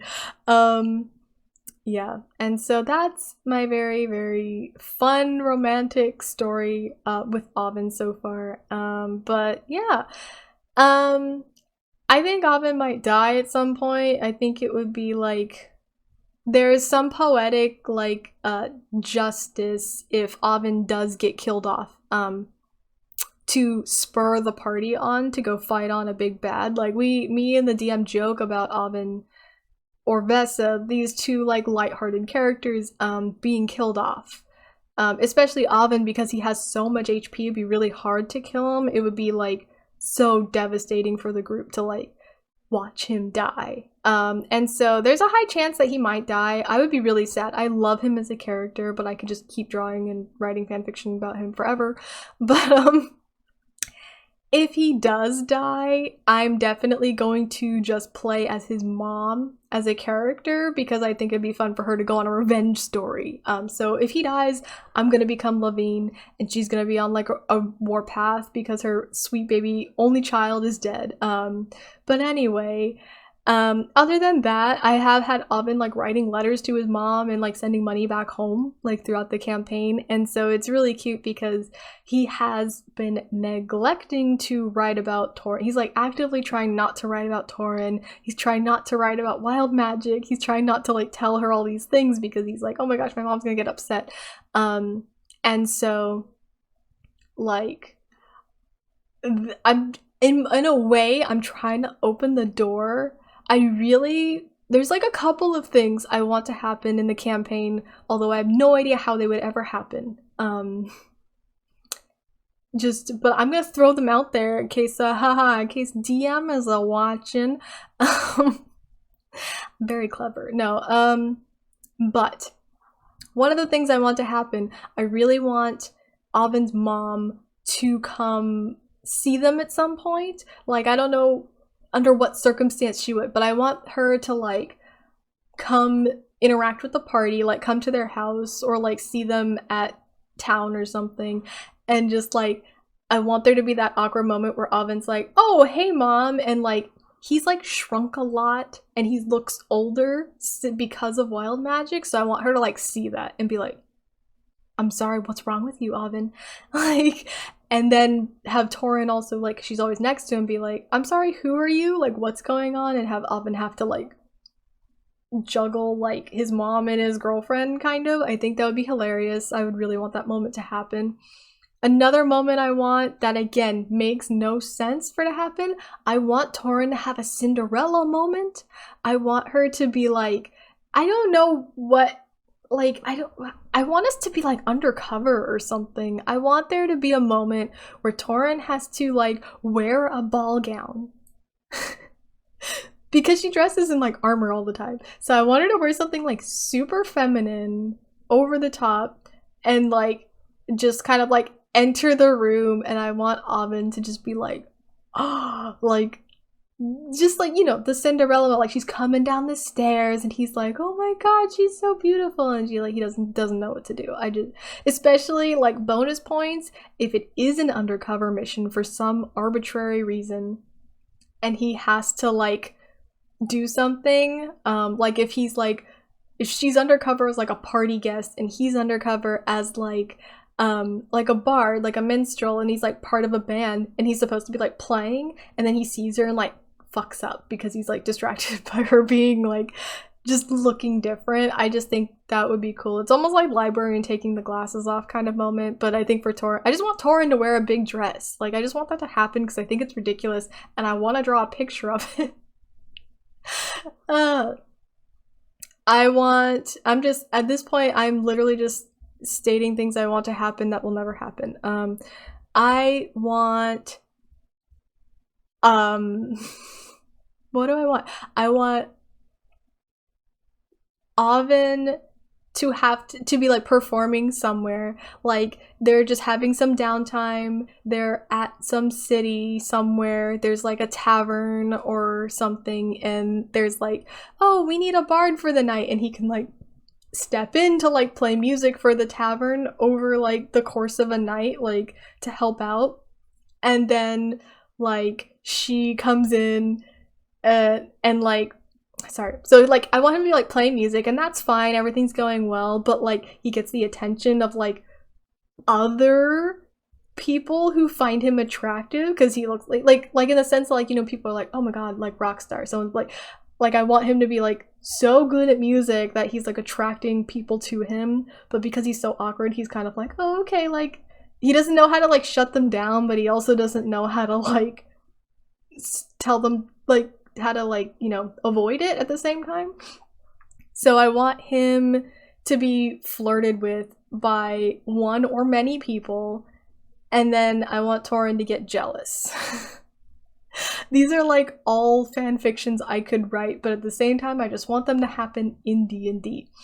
But yeah, I want him to be like the hot musician for a moment, and then Toren gets jealous, especially because like I think it would be really funny for Toren to get jealous of like regular people because she's so cool and magical and badass, and like really there's no like, I mean, Oven's not the type of person to really like have conflicting romance interests or people like interested in him, and so like I don't know, it just seems like there's such a low bar of entry, like there's such a low level of like threat, even if someone were to come on to Oven like completely, he's like so smitten with her, but I think it'd be funny if she was like kind of not confident and was like afraid, like confident in herself and was afraid that he might like be interested in a girl or a guy or like something, like someone else coming up. I just think that'd be like,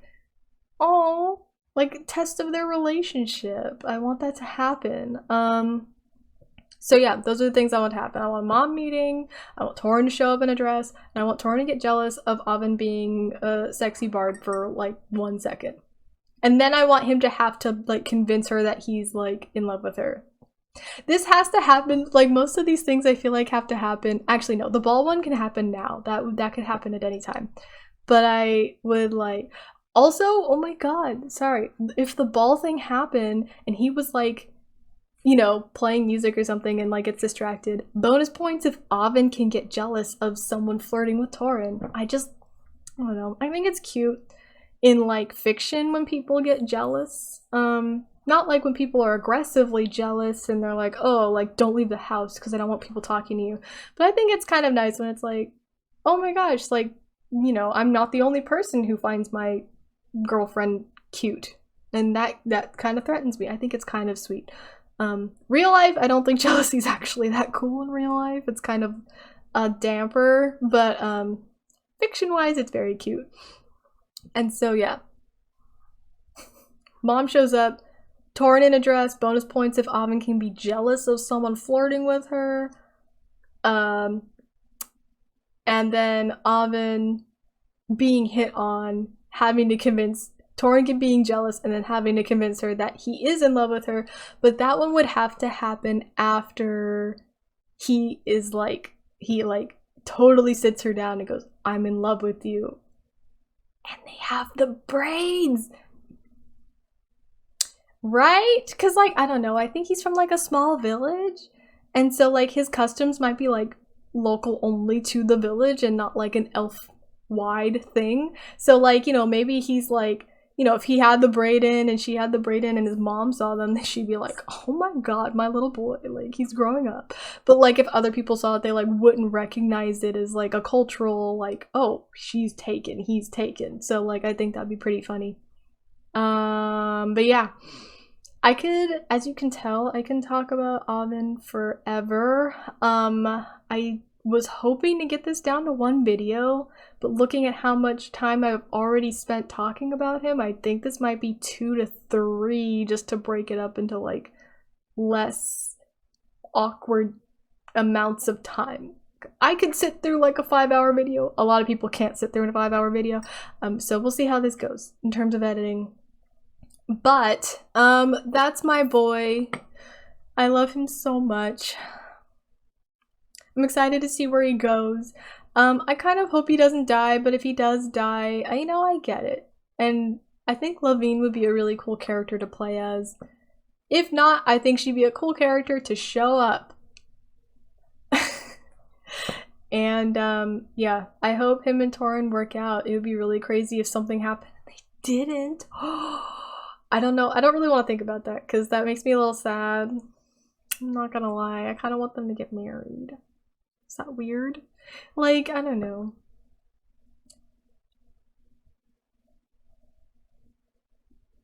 I don't know how I feel about it. I don't know how I feel about it. I want them to be in love. I'll say that. I think it'd be very cute if they got married. But like, at the same time, it'd be weird. Or would it? Would it be cute? I don't know how I feel about that. Anyway, we're not even there yet. He hasn't even said that he loves her yet. So. But they do have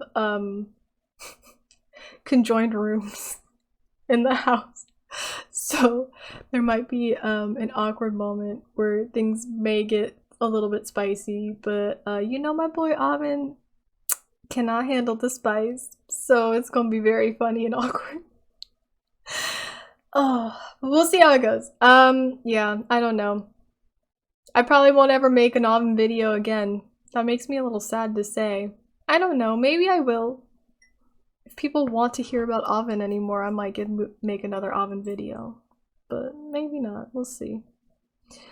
Anyway, thanks for watching, and I don't know, play more Dungeons and Dragons and make more characters that are good. And also make videos about your characters so I can watch other people talk about their brain babies for like hours, and I could just be like, oh my god, that's so cute, you guys are so cute, I love it.